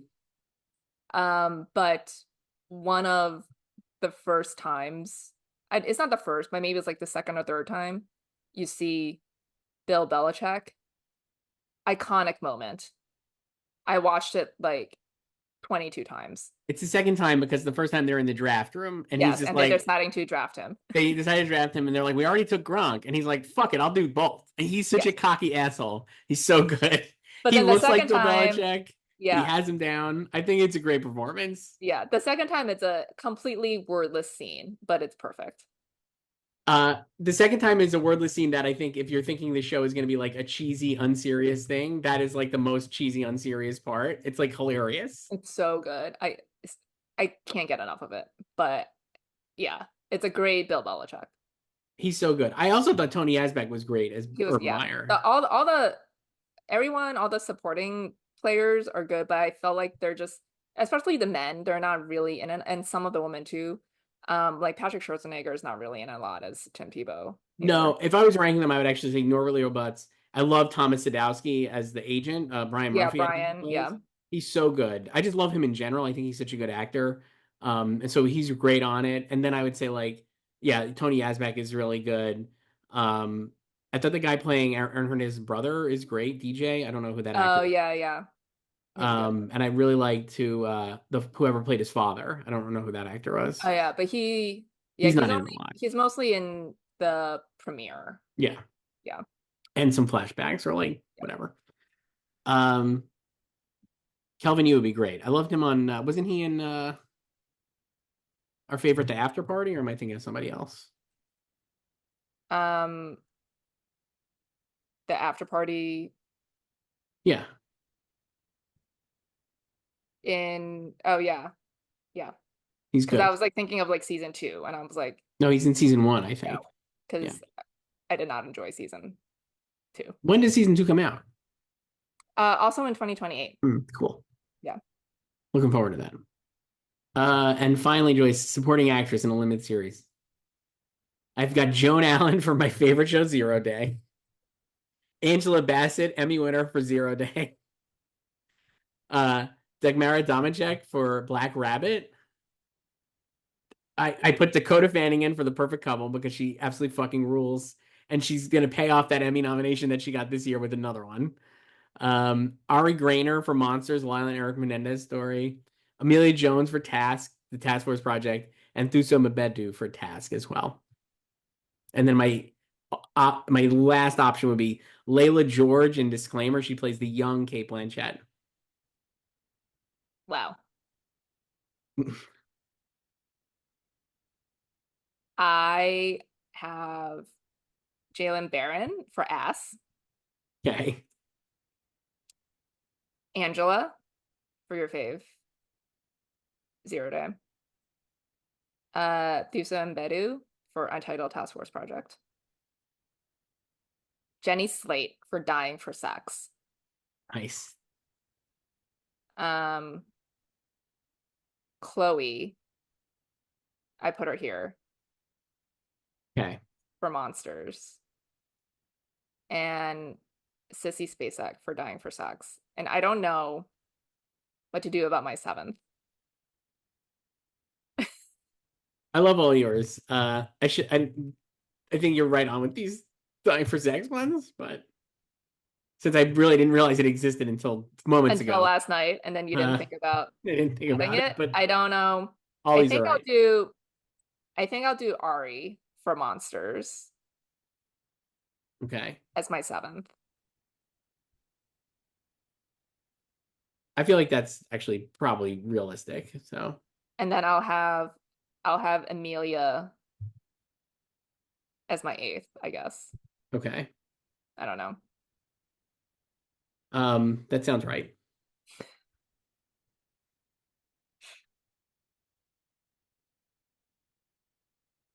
I went with Dagmara because I was just like, oh, this show I think will be good. I feel like she's got like a maybe based on like the log line, a significant part. I think she plays uh Jude Law's wife, maybe.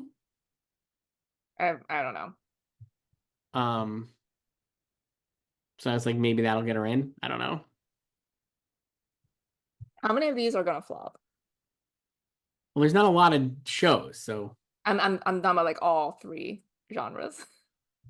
I feel really confident about the comedy ones. Drama slightly less so, and limited series absolutely nothing that I think is right. Uh, Yeah, there's actually, contrary to popular opinion, there's actually not a lot of limited series annually Because I know there are a lot of people try to push for limited series also to have 8 slots, but there's actually, when you look at submissions, they don't have a lot of submissions. No. Um, I think people just kind of put limited series more on a pedestal because it's usually like movie stars and like movie people involved. I'm surprised you're Jalen Barron just because I didn't think she was really in it that much, even in the like back half of the season. She's the most, she has the an actual arc compared to the other supporting people. Like I was kind of expecting maybe like Lindsay Mendez to have more stuff, but she doesn't really. She plays his cousin. Yeah, but I think if I was gonna pick one from the show, I would actually pick her because she's got like the more emotional thing. Yeah, but I think it's she like pops in and out so infrequently. Like she just has like a nice final scene really with him. Whereas like if you watch the whole series through, like the back half is really about his relationship with Hmm. Jay and everything. And Yeah. um so I don't think, I mean she has some big scenes too, Jalen, but um I think if you like the show, you will like her from it, and she's the most prominent supporting person. Right. I really wish I had put Jenny Slate and Sissy Spacek in, but alas, I'm not gonna change now. Going down with the ship, which is They might not get in, so it might be Zero your Day, I guess, and Black show. Rabbit and Task. I don't know. You're just all over Netflix. Well, I just think history dictates that you should be all over Netflix in this category. I mean, they've only have been winning this category in series at least since the Queen's Gambit. So That's a lot of runway though. That's 3 years in a row they've just done, or it's basically they three just out of four dominated. because Yeah, the White Lotus was in between. right. So without the White Lotus here, I just feel like they just dominate, and because they have the most visibility, it's the easiest for get people to watch these limited series, which I think otherwise would get lost in the shuffle. Netflix also has the most limited series, which ends up being sprayed like buckshot, so you end up with shit like Eric and The Man in Full or whatever that one was with Jeff Daniels. And Tom Pelphrey. So who knows? But I'm like, I think Black Rabbit will be like a huge deal because What will be their baby reindeer this year that they just the quietly surprise. drop and it's not even on their FIC site? Great question. I don't actually know. We don't know yet because we didn't even know baby reindeer existed at this time last year. Um, Not bad. So we end up with like a lot of similar ones. I gotta say, if this is the Emmy nominees, good for us. I feel like I'll get like 60% here.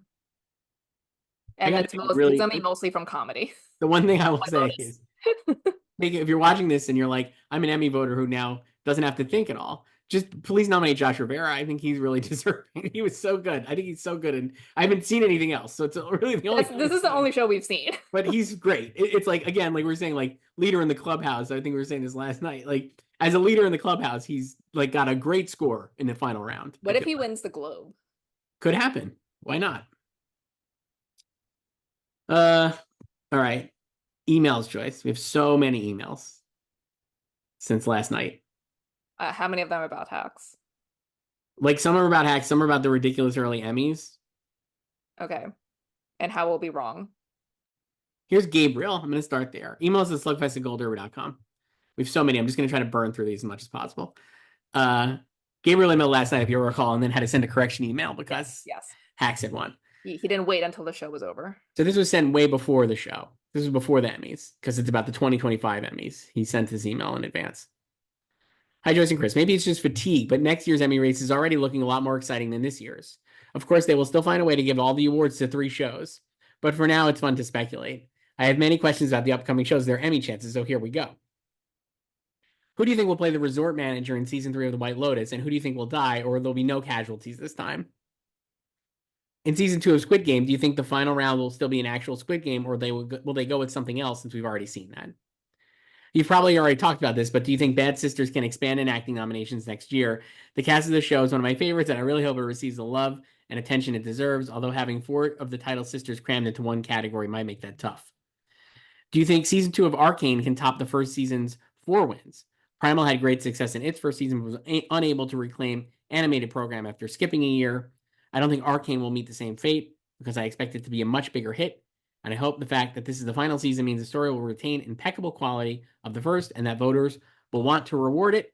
Thanks for reading. I look forward to seeing which of your early picks turns out to be strokes of geniuses and which ones are complete goofs. It's from Gabriel. All of them will be goofs.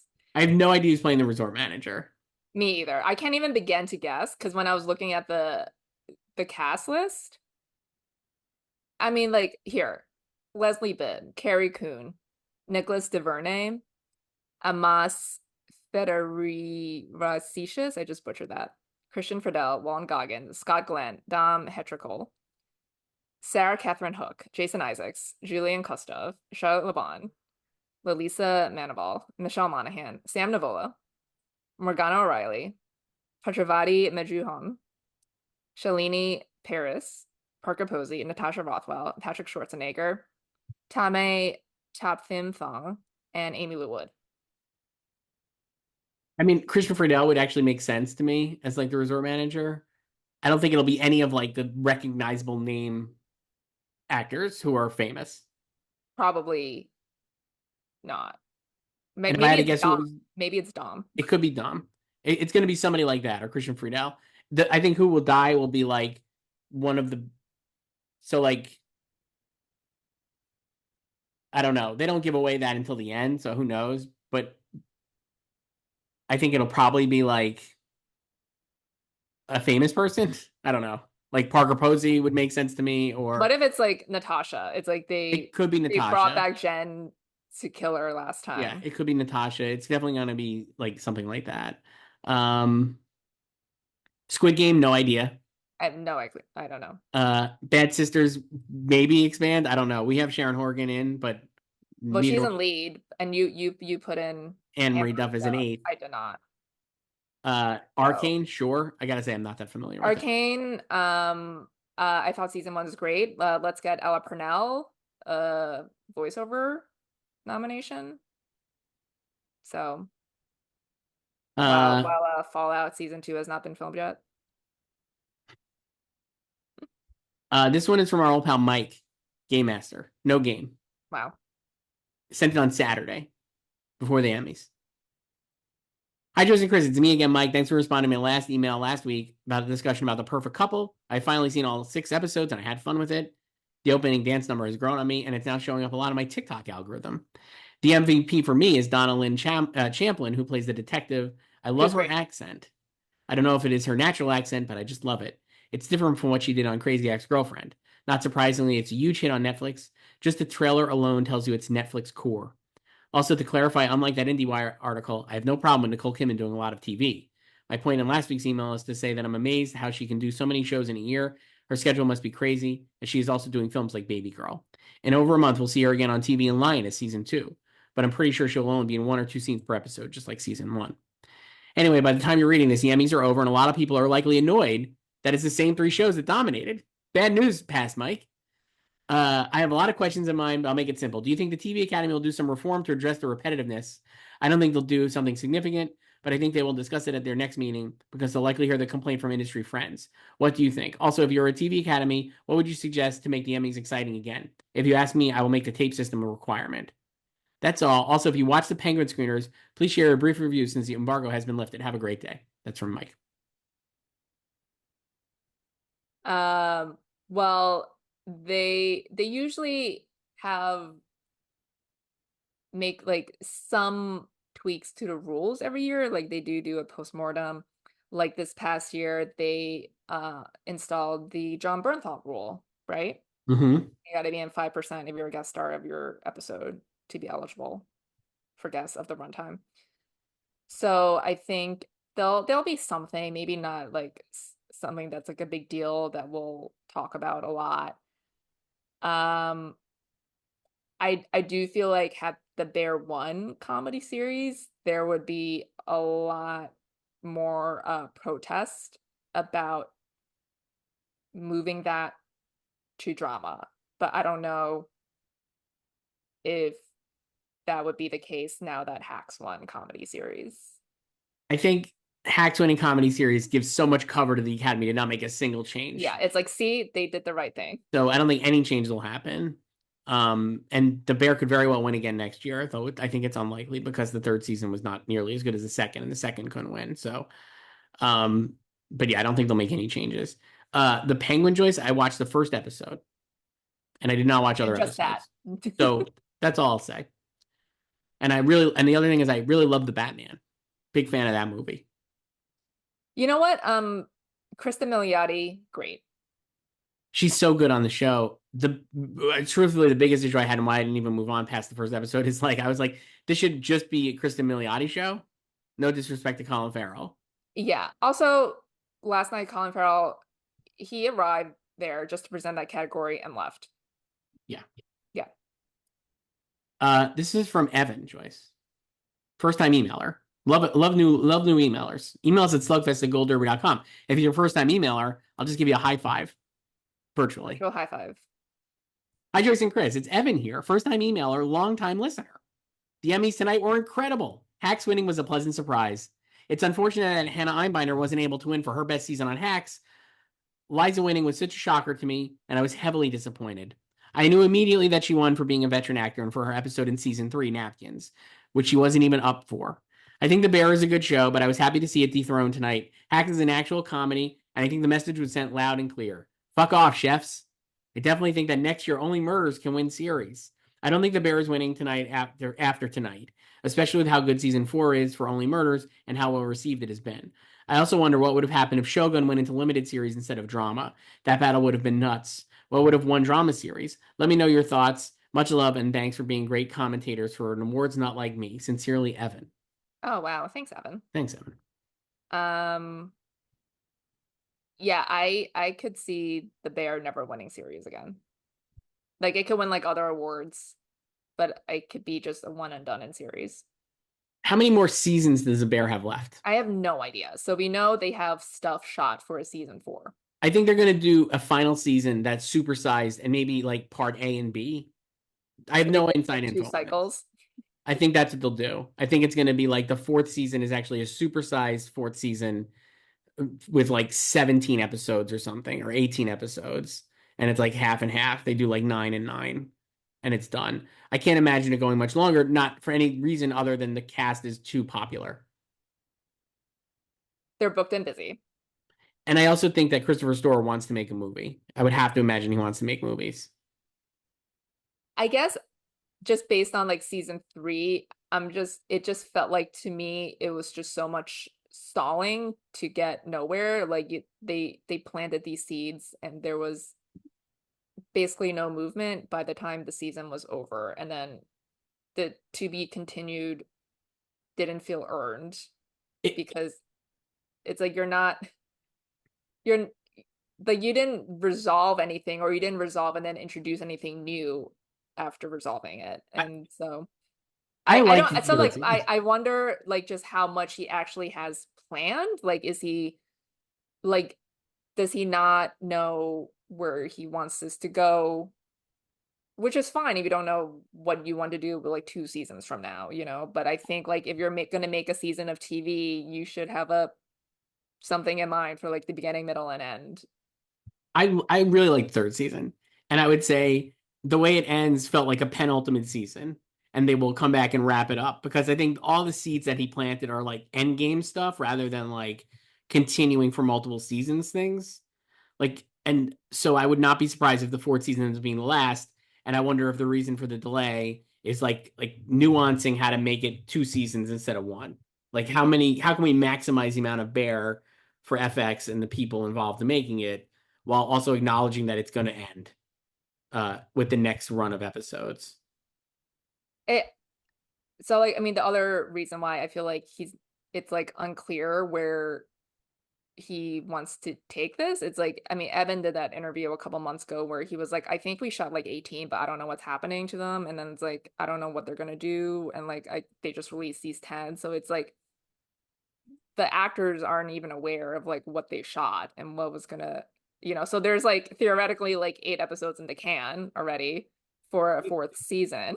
Do you think if it comes back and this, I would say probably no, but if it comes back and they're like, this is the last season and it's like, great, does it win again? Like, No, because unless it like actually becomes a comedy, I don't think it would win You again. think that's more important? Like if the show goes back to like season two quality in season three, which I liked. Not as good as season two, though. I think even someone who liked the show like me would are no one could say it's as good as season two. If it goes back to season two quality, it still would lose in your mind. Yeah. Okay. I So mean, not wrong. it's the I think it's because before the Bear won in January, like the thinking was always like it's difficult for like a dramedy and like darker comedies to win, right? Because it seemed like they just they picked the lighter stuff, like the actual comedic stuff. And then when they went ham for the Bear for season one, 10 Emmys, it was like, oh, like it felt like they don't care. It's like they just like the show because it's a good show, right? And it was a huge breakout hit. Um, and I wonder if it was just like they were just wearing bear goggles for between seasons one and two, right? And they're also like they watched the show win all these other awards, like for season one and in the winter before that, and like they were excited to vote for it, but then like I like the thing like they've like people have always most people have always talked about like it's a good show, but like I don't think it's a comedy, but like I'll vote for it anyway, kind of like that. And then now it's like I feel like it's hard to like put the genie back in the bottle like now that it's lost comedy series, even if season four is better than season three, because I don't think they're gonna change the tone of the show at all, you This is know? why I think it's not out of the question that it goes drama. Because if the I show don't is think good, I don't think they would request to go drama. Like I think the only way it would go drama is if the Academy force them to, and I don't see them doing that because they have no reason to do that, especially now that it lost. And I I, don't think they would request to go drama either.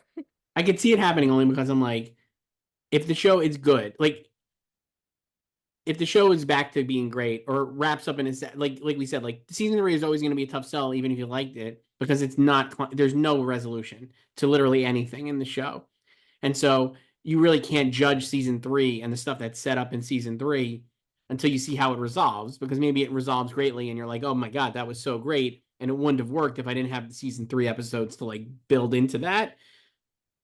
That doesn't excuse like doing that as a season of television. I understand, but I'm like, if it's really good, maybe they push it to drama and try to win against like White Lotus season three and Last of Us season two. I have no idea, but I mean, it wouldn't shock me, I guess, if it ever happened. I don't think they would do it because basically then they would just be undercutting themselves. Like, I mean, it's just bad optics for them if they were to request to do that. It's true. They've spent 3 years defending it as a comedy It's true. series. It's true. And then to just be chasing it because you lost comedy series, like it would mean more had they won and then decided to move. Right. But it just looks bad if you lost. And it's like, oh, now we're gonna try our hand in drama. Here's one from our old pal David L, which actually kind of answers a question that's related in a way to this. Um, Hi, Joyce and Chris. It's a person who is always curious about your thoughts in the middle of the night, David L. First off, I have to say the Emmy show is such a hilarious show and more fun than I thought it would be. As you know, I said before I was worried about Eugene and Dan Levy as hosts. Thought they would be do unfunny banter and thought they would do unfunny banter. But I have to admit I was dead wrong after last night. I couldn't get enough of them, and I was legit laughing the whole time. It was a nice return for the form for the Emmys after Anthony Anderson's catastrophic hosting earlier this year. That was deadly interminable and one of the worst I've ever seen. Congratulations to the record Emmy winning background noise show known as Shogun for cementing Emmy's history, despite that it's a show that is totally fine. But I had trouble even getting through the fifth episode. I hope Slow Horses can pull ahead next year. Now that we know is clearly the series runner-up. Sorry, Chris, but it was definitely not Mr. and Mrs. Smith. Chris, I don't know about you guys, but I did notice that it felt like the technical difficulties were more off the charts at the Emmys this year than ever before. Like they cut off Devon Joy Randolph's mic mid intro and went right into the clip package when she was presenting supporting actress to Elizabeth Debicki. And they also delayed and bad audio when they presented Richard Gadd the writing award. It sounded like the producers couldn't figure out how to turn the microphone back on. To quote you both from Mad Men meme that you reiterate often, not great, Bob. My questions are: do you think if the Bear had released its third divisive third season after voting closed, would it have still won comedy for a second year like Ted Lasso? Also, who were your favorite presenters last night?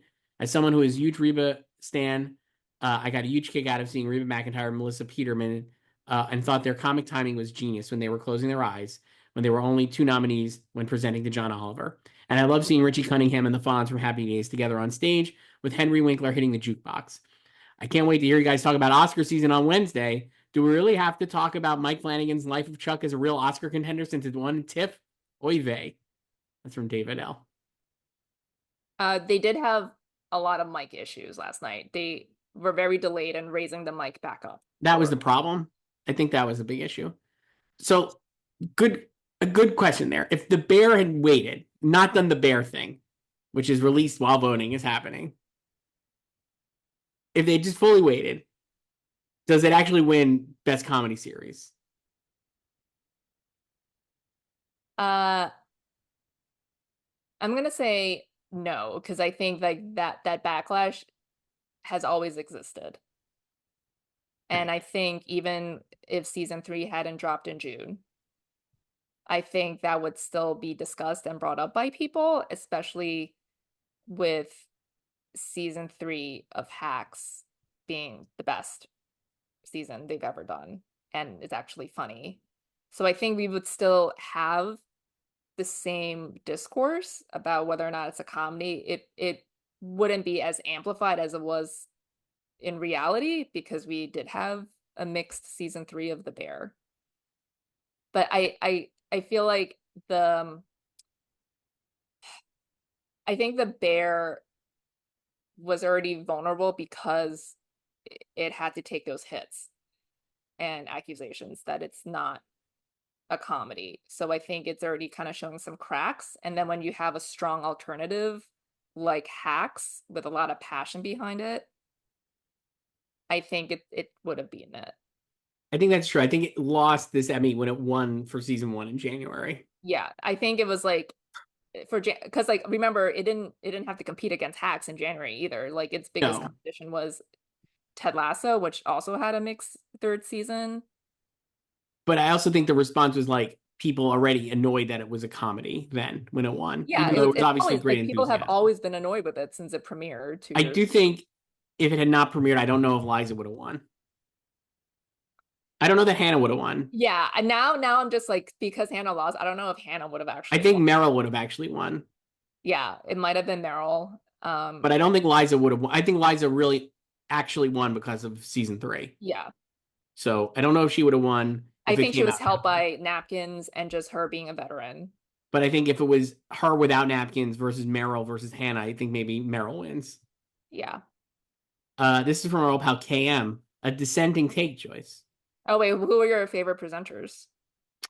Oh, I liked I like seeing Steve, Marty, and Selena because I want them to host the Oscars.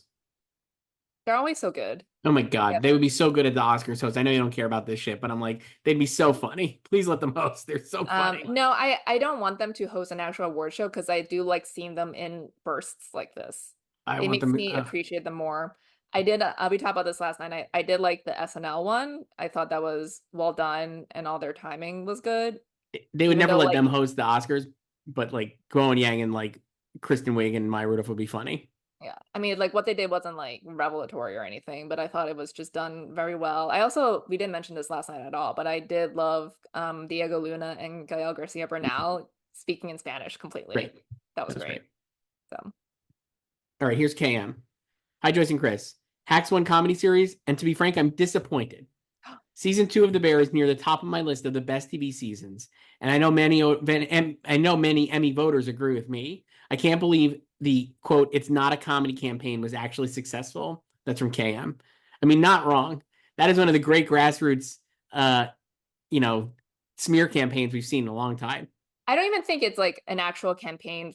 Like, I mean, that's not like driven by any of the other nominees or like industry. I think that is just driven by actual fans and viewers in general too. Like everyone talks about it, right?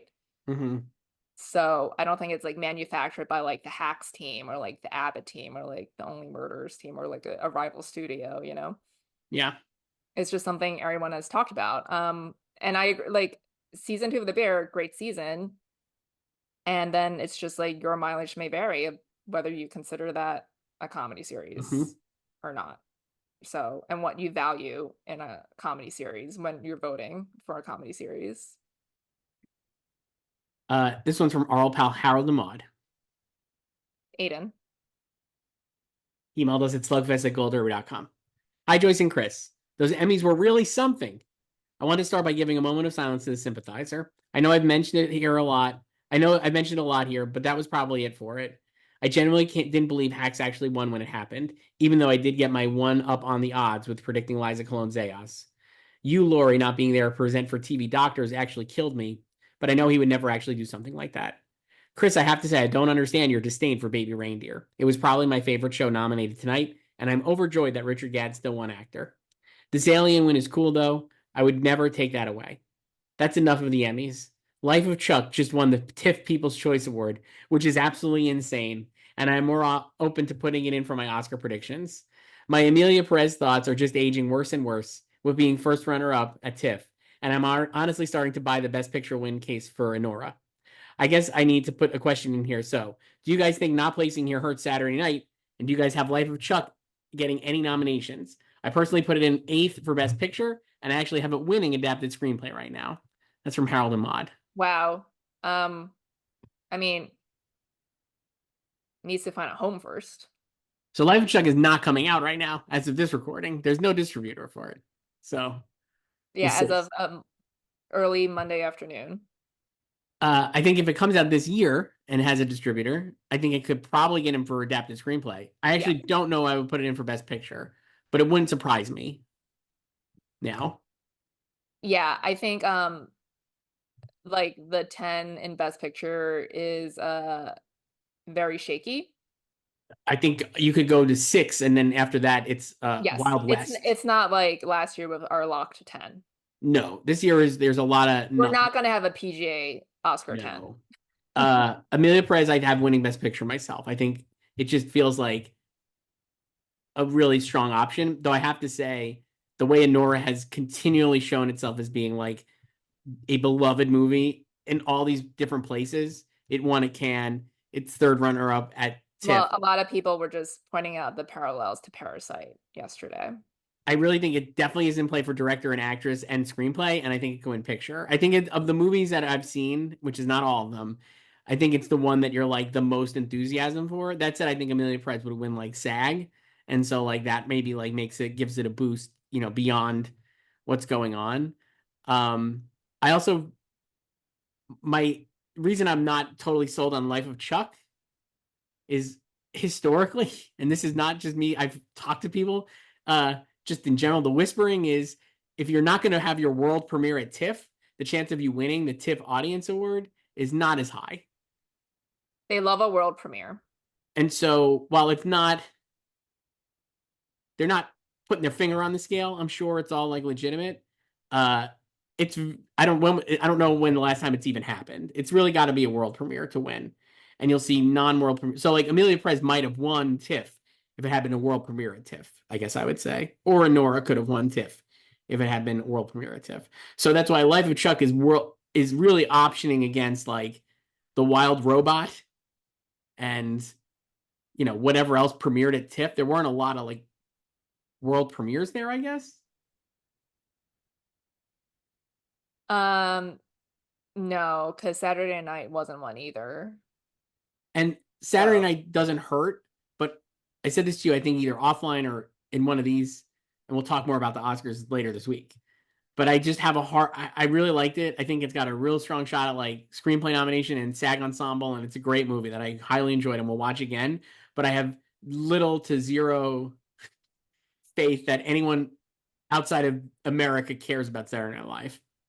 yeah, like after Telluride, I think I already had it in screenplay and I just kept it in screenplay. I put it in screenplay and I had it in Best Picture, and then I thought better of it because I was just like, I just don't think like if the Academy is so internationally leaned No one lately, cares that it's like the 50th I anniversary. don't think they do. I just don't. No disrespect to the movie. It just is like this is a kind of a we've seen this happen with like obviously stories of greater cultural import and seriousness. But like an A American lot of, story, very American stories. It's American history. American history does not travel well overseas for the Oscars. So, but yeah, Life of Chuck, I'm not gonna throw in my Best Picture picks yet. If Yeah. Um, yeah, because it's like, yeah, it doesn't have a home. It might not even come out this year. So I don't think it's the same situation as The Brutalist, where it was like, no, it was definitely gonna come out this year. It just needed somebody to the pick it up. distributor. Yeah. Uh, this one's from our old pal Shar. Comments a lot on YouTube, Joyce. Emailed in. Hi, Joyce and Chris. Hopefully I made it in time for your recording of next year's predictions for the Emmys. I wrote this comment on YouTube, but putting it here because I'd love to know your thoughts. Even though the above the line ceremony did give us great upsets and no full sweeps, The Bear is not a comedy. My main premise is still essentially the same. One of the unintended consequences of shows now having a 2-year break at least is that a show is more likely now to sweep the awards than it would have been 15 to 20 years ago when everyone was basically in competition at the same time. Had House of the Dragon, Stranger Things, Shogun, The Last of Us, and The Crown all competed at the same time, no way would Shogun have gotten 14 Emmys during the creative arts. I mean, next year is going to be The Last of Us sweeping. It's already a done deal. Love you guys. That's from Shar. Yeah, I mean, I think that's related to um how weak drama was, and people wanted a limited series to move to drama, which happened, and it just happened to be this feudal Japan epic that What would dominate below the line, in hindsight now, if Shogun was been a limited series with knowledge of what we just saw, what would have won drama? Slow horses. And what would have won limited series? Between Shogun and Baby Reindeer. Well, what do you think would have won casting between the two of them? Shogun. Like that is the bigger cast, but I think I think Baby Reindeer, the show had more like populist impact, I whereas I think actually Shogun is like more respected. so I think here's how I think if it was in there, I think actually Baby Rayner would have won limited series. I still think Shogun would have won casting though. I think it would have won Yeah, it could like have we were split. saying like last night about like the Bear and Hacks. Like the Bear could win all these individual things, but then when you're like which is a better show, I actually like Hacks more, and I think you would think that with Shogun and Baby Reindeer. Yeah, I think Baby Reindeer would have won limited series. Um, I think like Shogun would have won the most Emmys because below the line, of I think course. Shogun would have won. So I think Baby Rayner would have limited series. I think Richard Gadd probably would have won actor over He Hiroyuki would have won Sanada. actor. I think Anna Sawai would have won actress over Jodie Foster. I think Jessica Gunning would have still won supporting actress, though Monica Hoshi would have been nominated. Or And would she? I think she would have. And I think Tatanobu Asano would have easily won supporting actor the way it played out. No disrespect to Lamorne Morris. So I think it still would have won 2 actings on the main show, just different 2. And probably directing and not writing. Richard would have won writing again. Richard would have still won writing. And um yeah, because Frederick is also a veteran. So not like Veronica. Like he's Yeah. connected. Mm-hmm. So And then I think you can maybe for drama, Slow Horses, Gary Oldman would have won. Maybe um Jen Aniston for morning show. I would have Jen. I don't think Imelda would have won. No, I think Jen would have won. Given their lack of enthusiasm for Elizabeth Debicki in the room. Yeah, I think Jen would have won. Um, And then and then directing, I don't know, Slow Horses? I don't know. or Mr. and Mrs. Smith. I could see her Mariah winning. No, because I think it would still be like the series winner. I know that didn't happen with like Baby Reindeer, but um yeah. I mean, it would be funny if Lamorne still did win over Tadanobu. Would be great. This is from our pal David R. Joyce. Grammar David. Emailed us at slugfest@goldderby.com. Hi, Queen and Chris. I guess you're a queen there. Why? I don't know. Have you considered an Emmys playback series? Oh my The God. sharp contrast between television now versus then would provide a lot of great material to chew on. With all the debate about Hacks versus the Bear, imagine debating MASH versus Newhart or the Golden Girls versus Cheers. Come on, start with the 80s. Let's go. we need like ceremony footage. Yeah, I'm not as like well versed in the Emmys as I am in the Oscars in They're terms also of the not like the ceremonies. TV Academy is not as organized as like Yeah, the film Academy with yeah. footage from Maybe these we shows. could I do mean, it would like be fun. what if I would rather do rather than just go through the shows because I think the thing with like no disrespect to the Emmys and you might not agree with this, but I was like I think the Oscars show is like you're not just reviewing the winners, we're reviewing like the shows and like it's just like a bigger like the Emmys is never as like compared like the Emmys is not an award show I would say compared to the Oscars you know what I mean like it's not no not to do with like the winners or the import but like the Oscars is a big spectacle show and the Emmys is not always going to be like that you know No, but like it's also about just having context for what was happening the night right of. Too. I mean, like there's speeches, of course, online, but um maybe we could do like an old Emmys thing where we're like looking at old race like maybe rather than doing the shows we can go back and look at like certain under races the tape system. I'm sure yeah there are certain ceremonies for some year, like someone has probably uploaded from their VHS tape, it would right? be Like fun to full do something like ceremony. let's burn through some more Joyce because we're here we're bordering on 2 hours I think at this point. Email us at slugfest@goldarrow.com. This one's from Annie. Jack Loudon has been the lead of Slow Horses, but Gary Oldman is the big star, so Jack has always gone supporting. Looking ahead to next year, I really think he needs to pull a Kieran Culkin and submit in lead based on River's arc in season 4. Do you think that will help or hurt his chances of winning? And then Gary pulls a Brian and stays in lead. I I mean, mean, based given on like our, what we picked might not be a bad idea. I think he can make it in if I think they could both get in Yeah. based on this lineup. So, Yeah. I don't think he'd win in either place though, personally. I mean, I don't know who's winning in either category, really. You I could just feel say, like White Lotus and not him in and then actor. anybody else in lead. It's somebody else in the league, Pedro Pascal. Well, I think Pedro Pascal will absolutely win. Like, I don't know. I think it's like almost a done deal. This one's for Madeline. Hi, Joyce and Chris. Well, Saoirse Ronan and Jack Lemmon win an Oscar and an Emmy next year.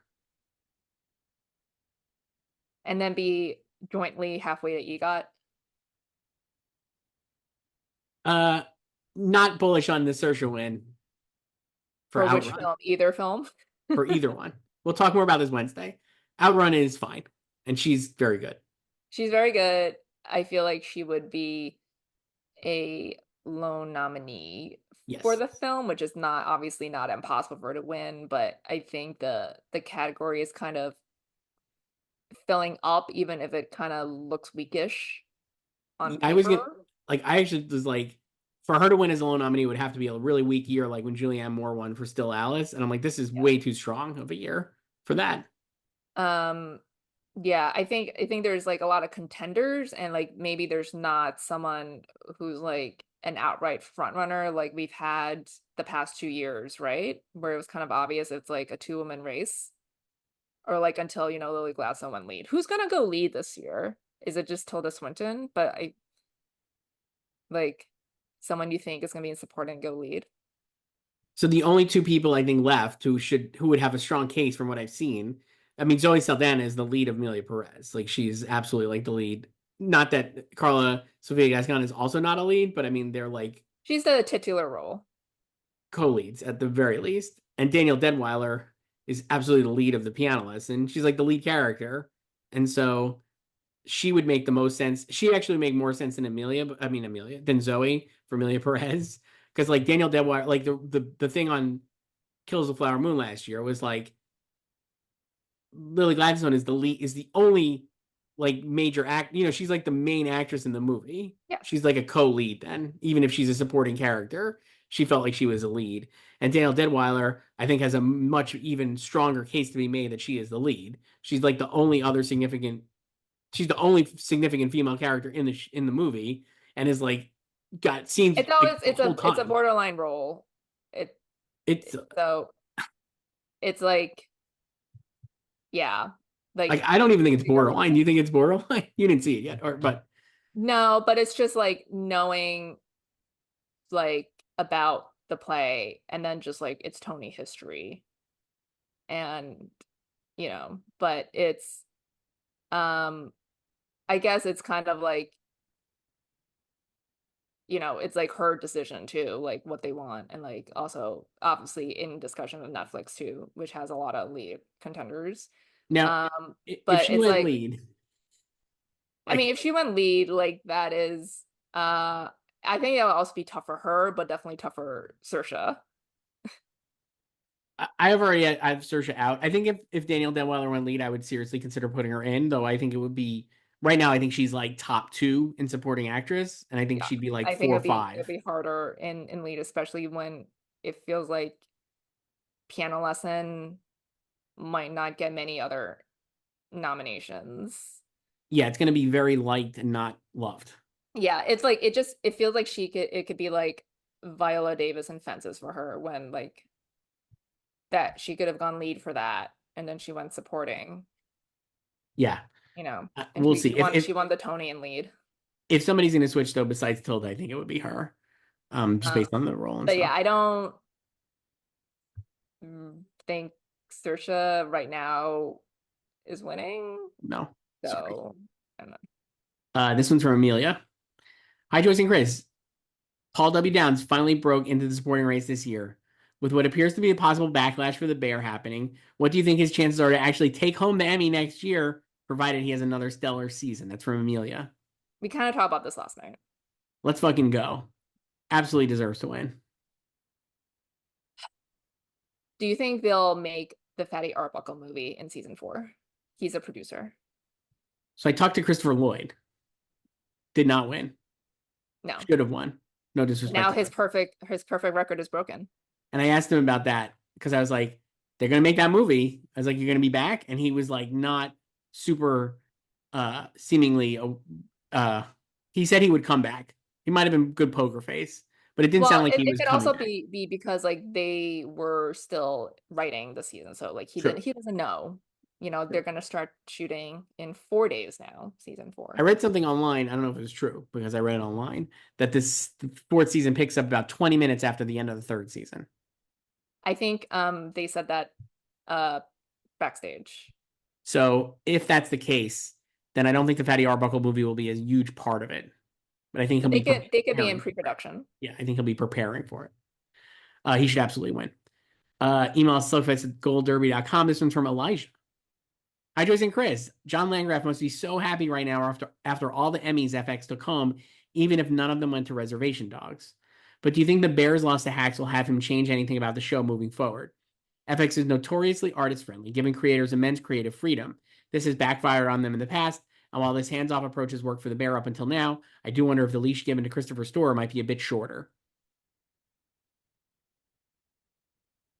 Um, I I guess they're asking if John Larenghaft will give Chris more notes for season 4. I guess here's why I'm my immediate thought is no, because I don't remember I don't remember where I read it, but I think it was like maybe a THR story or something after the Emmys. Like John Landgraf was like, "This is one of the the Bear season 2." He thought was like one of the great TV seasons ever produced. So I think he feels like the show is great, and even though it lost for season 2, I don't think that would have changed his mind. So while season 3, like we said, not everybody liked, I'm sure John Landgraf has more insight into where season 4, if that's the last season or not, is He claims going. every time he's asked about it at TCA, he claims like he has no idea until like Chris comes to him. Like he didn't know, in this was back in February, he was asked about guest stars for season 3, and in February he said like he doesn't know what they have planned and who they wanted to cast or anything. Do you think that's true? Yeah, because it is true that he does give the creatives a lot of free reign to do whatever they want, and that's why, you had such long gaps between seasons of Atlanta, right? He just let Donald Mhm. Glover do whatever he wanted to do, and then it's like you can pick up with season 3 of Atlanta whenever you want, so um, and then, Ryan Murphy, like his shows that are still there, it's like, you can do whatever you want. Whenever you have an idea, come back to me when you have an idea, you know. feud 7 years later. So I do believe that he doesn't know. I don't think he's like hounding them for information. I'll put it that way. Okay. And yeah, I don't think he's gonna change anything going forward either, because the show is still very successful, regardless of whether it has won the comedy series Emmy again, you know? Yeah. Um, so I don't think that is I don't think he is put out by its loss. No.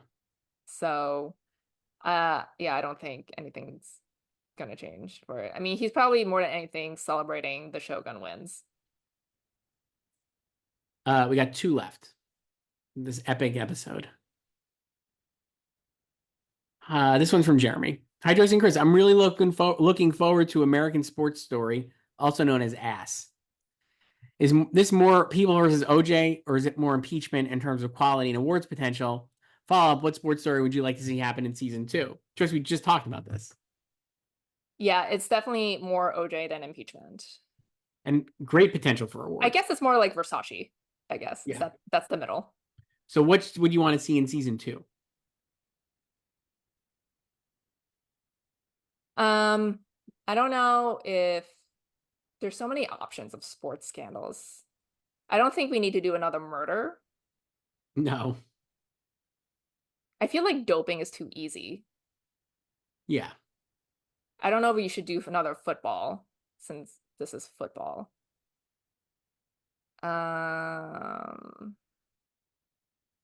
Oh, they should do the 2002 Olympics figure skating scandal Wow. in doubles. The judges colluding. Would be great. I want to do Tiger Woods. Just him, his whole life I think story. you Get could do another it. surgery up to his latest surgery. I think you do his fall from grace to the comeback Masters win. And then just do like a postscript. Yeah. Mm. Yeah, Love Tiger Woods. I don't know. Last one. Email us at slugfest@goldenriver.com. We're talking about this is all your Emmy ones now. I think we'll still do TV probably. We're going to work on that, but like for now, going back to Oscars. We can do like our Golden Globe TV Yeah. predictions and SAG TV predictions. I think we'll do more TV. That gives you multiple episodes a week, Joyce. The people demand it. Do they though? This one's from Sutton. Hi, Joyce and Chris. I don't really understand the whole Nicole Kidman is doing too much TV argument. I think it's really great someone like Nicole is doing this much TV. So here's my question. Which actor or actress who is mostly identified with film should actually be doing more TV? It's from Sutton.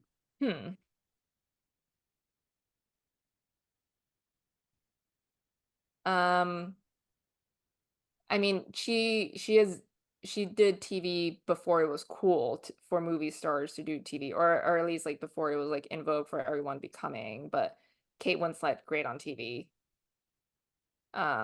She does have more TV coming, so I don't know if she actually counts.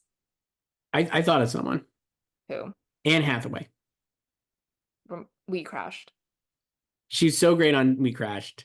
I think she's actually the type of stuff that I think she's great in. They don't actually make really anymore. And so I think like she dipped her toe in with The Idea of You and would be great in more TV. Like she's great. I think she's like that's the kind of thing she should be. Where's her Big Little Lies? I mean, if they ever make season 3, they could just add her. Yeah. Well, someone my friend and I kind of like jokingly talk about is Austin Butler, CC Rachel. Sure. Like he has said Never that forget. I don't know, where is she? Like he has said like he doesn't think he'll do like more TV, but I would love it if Callum Turner convinced him to do another TV show, just like the two of them together. Would be good. Yeah, but he has like way too many movies on his plate right now. Darren Aronofsky crime movie. And then that like what's like the latest alleged movie with Tom Holland? Sure. He might be sure, like I don't know. Sure. Yeah. Joyce, that's it. So we did our early Emmy picks. We did about an hour of emails, and we're gonna be Oh, back. we still talk about hacks for like 15 minutes. We're gonna be back in 2 days to do our post festival roundup of the Oscars. I guess. Can't wait. All right, we'll talk to you then. Bye.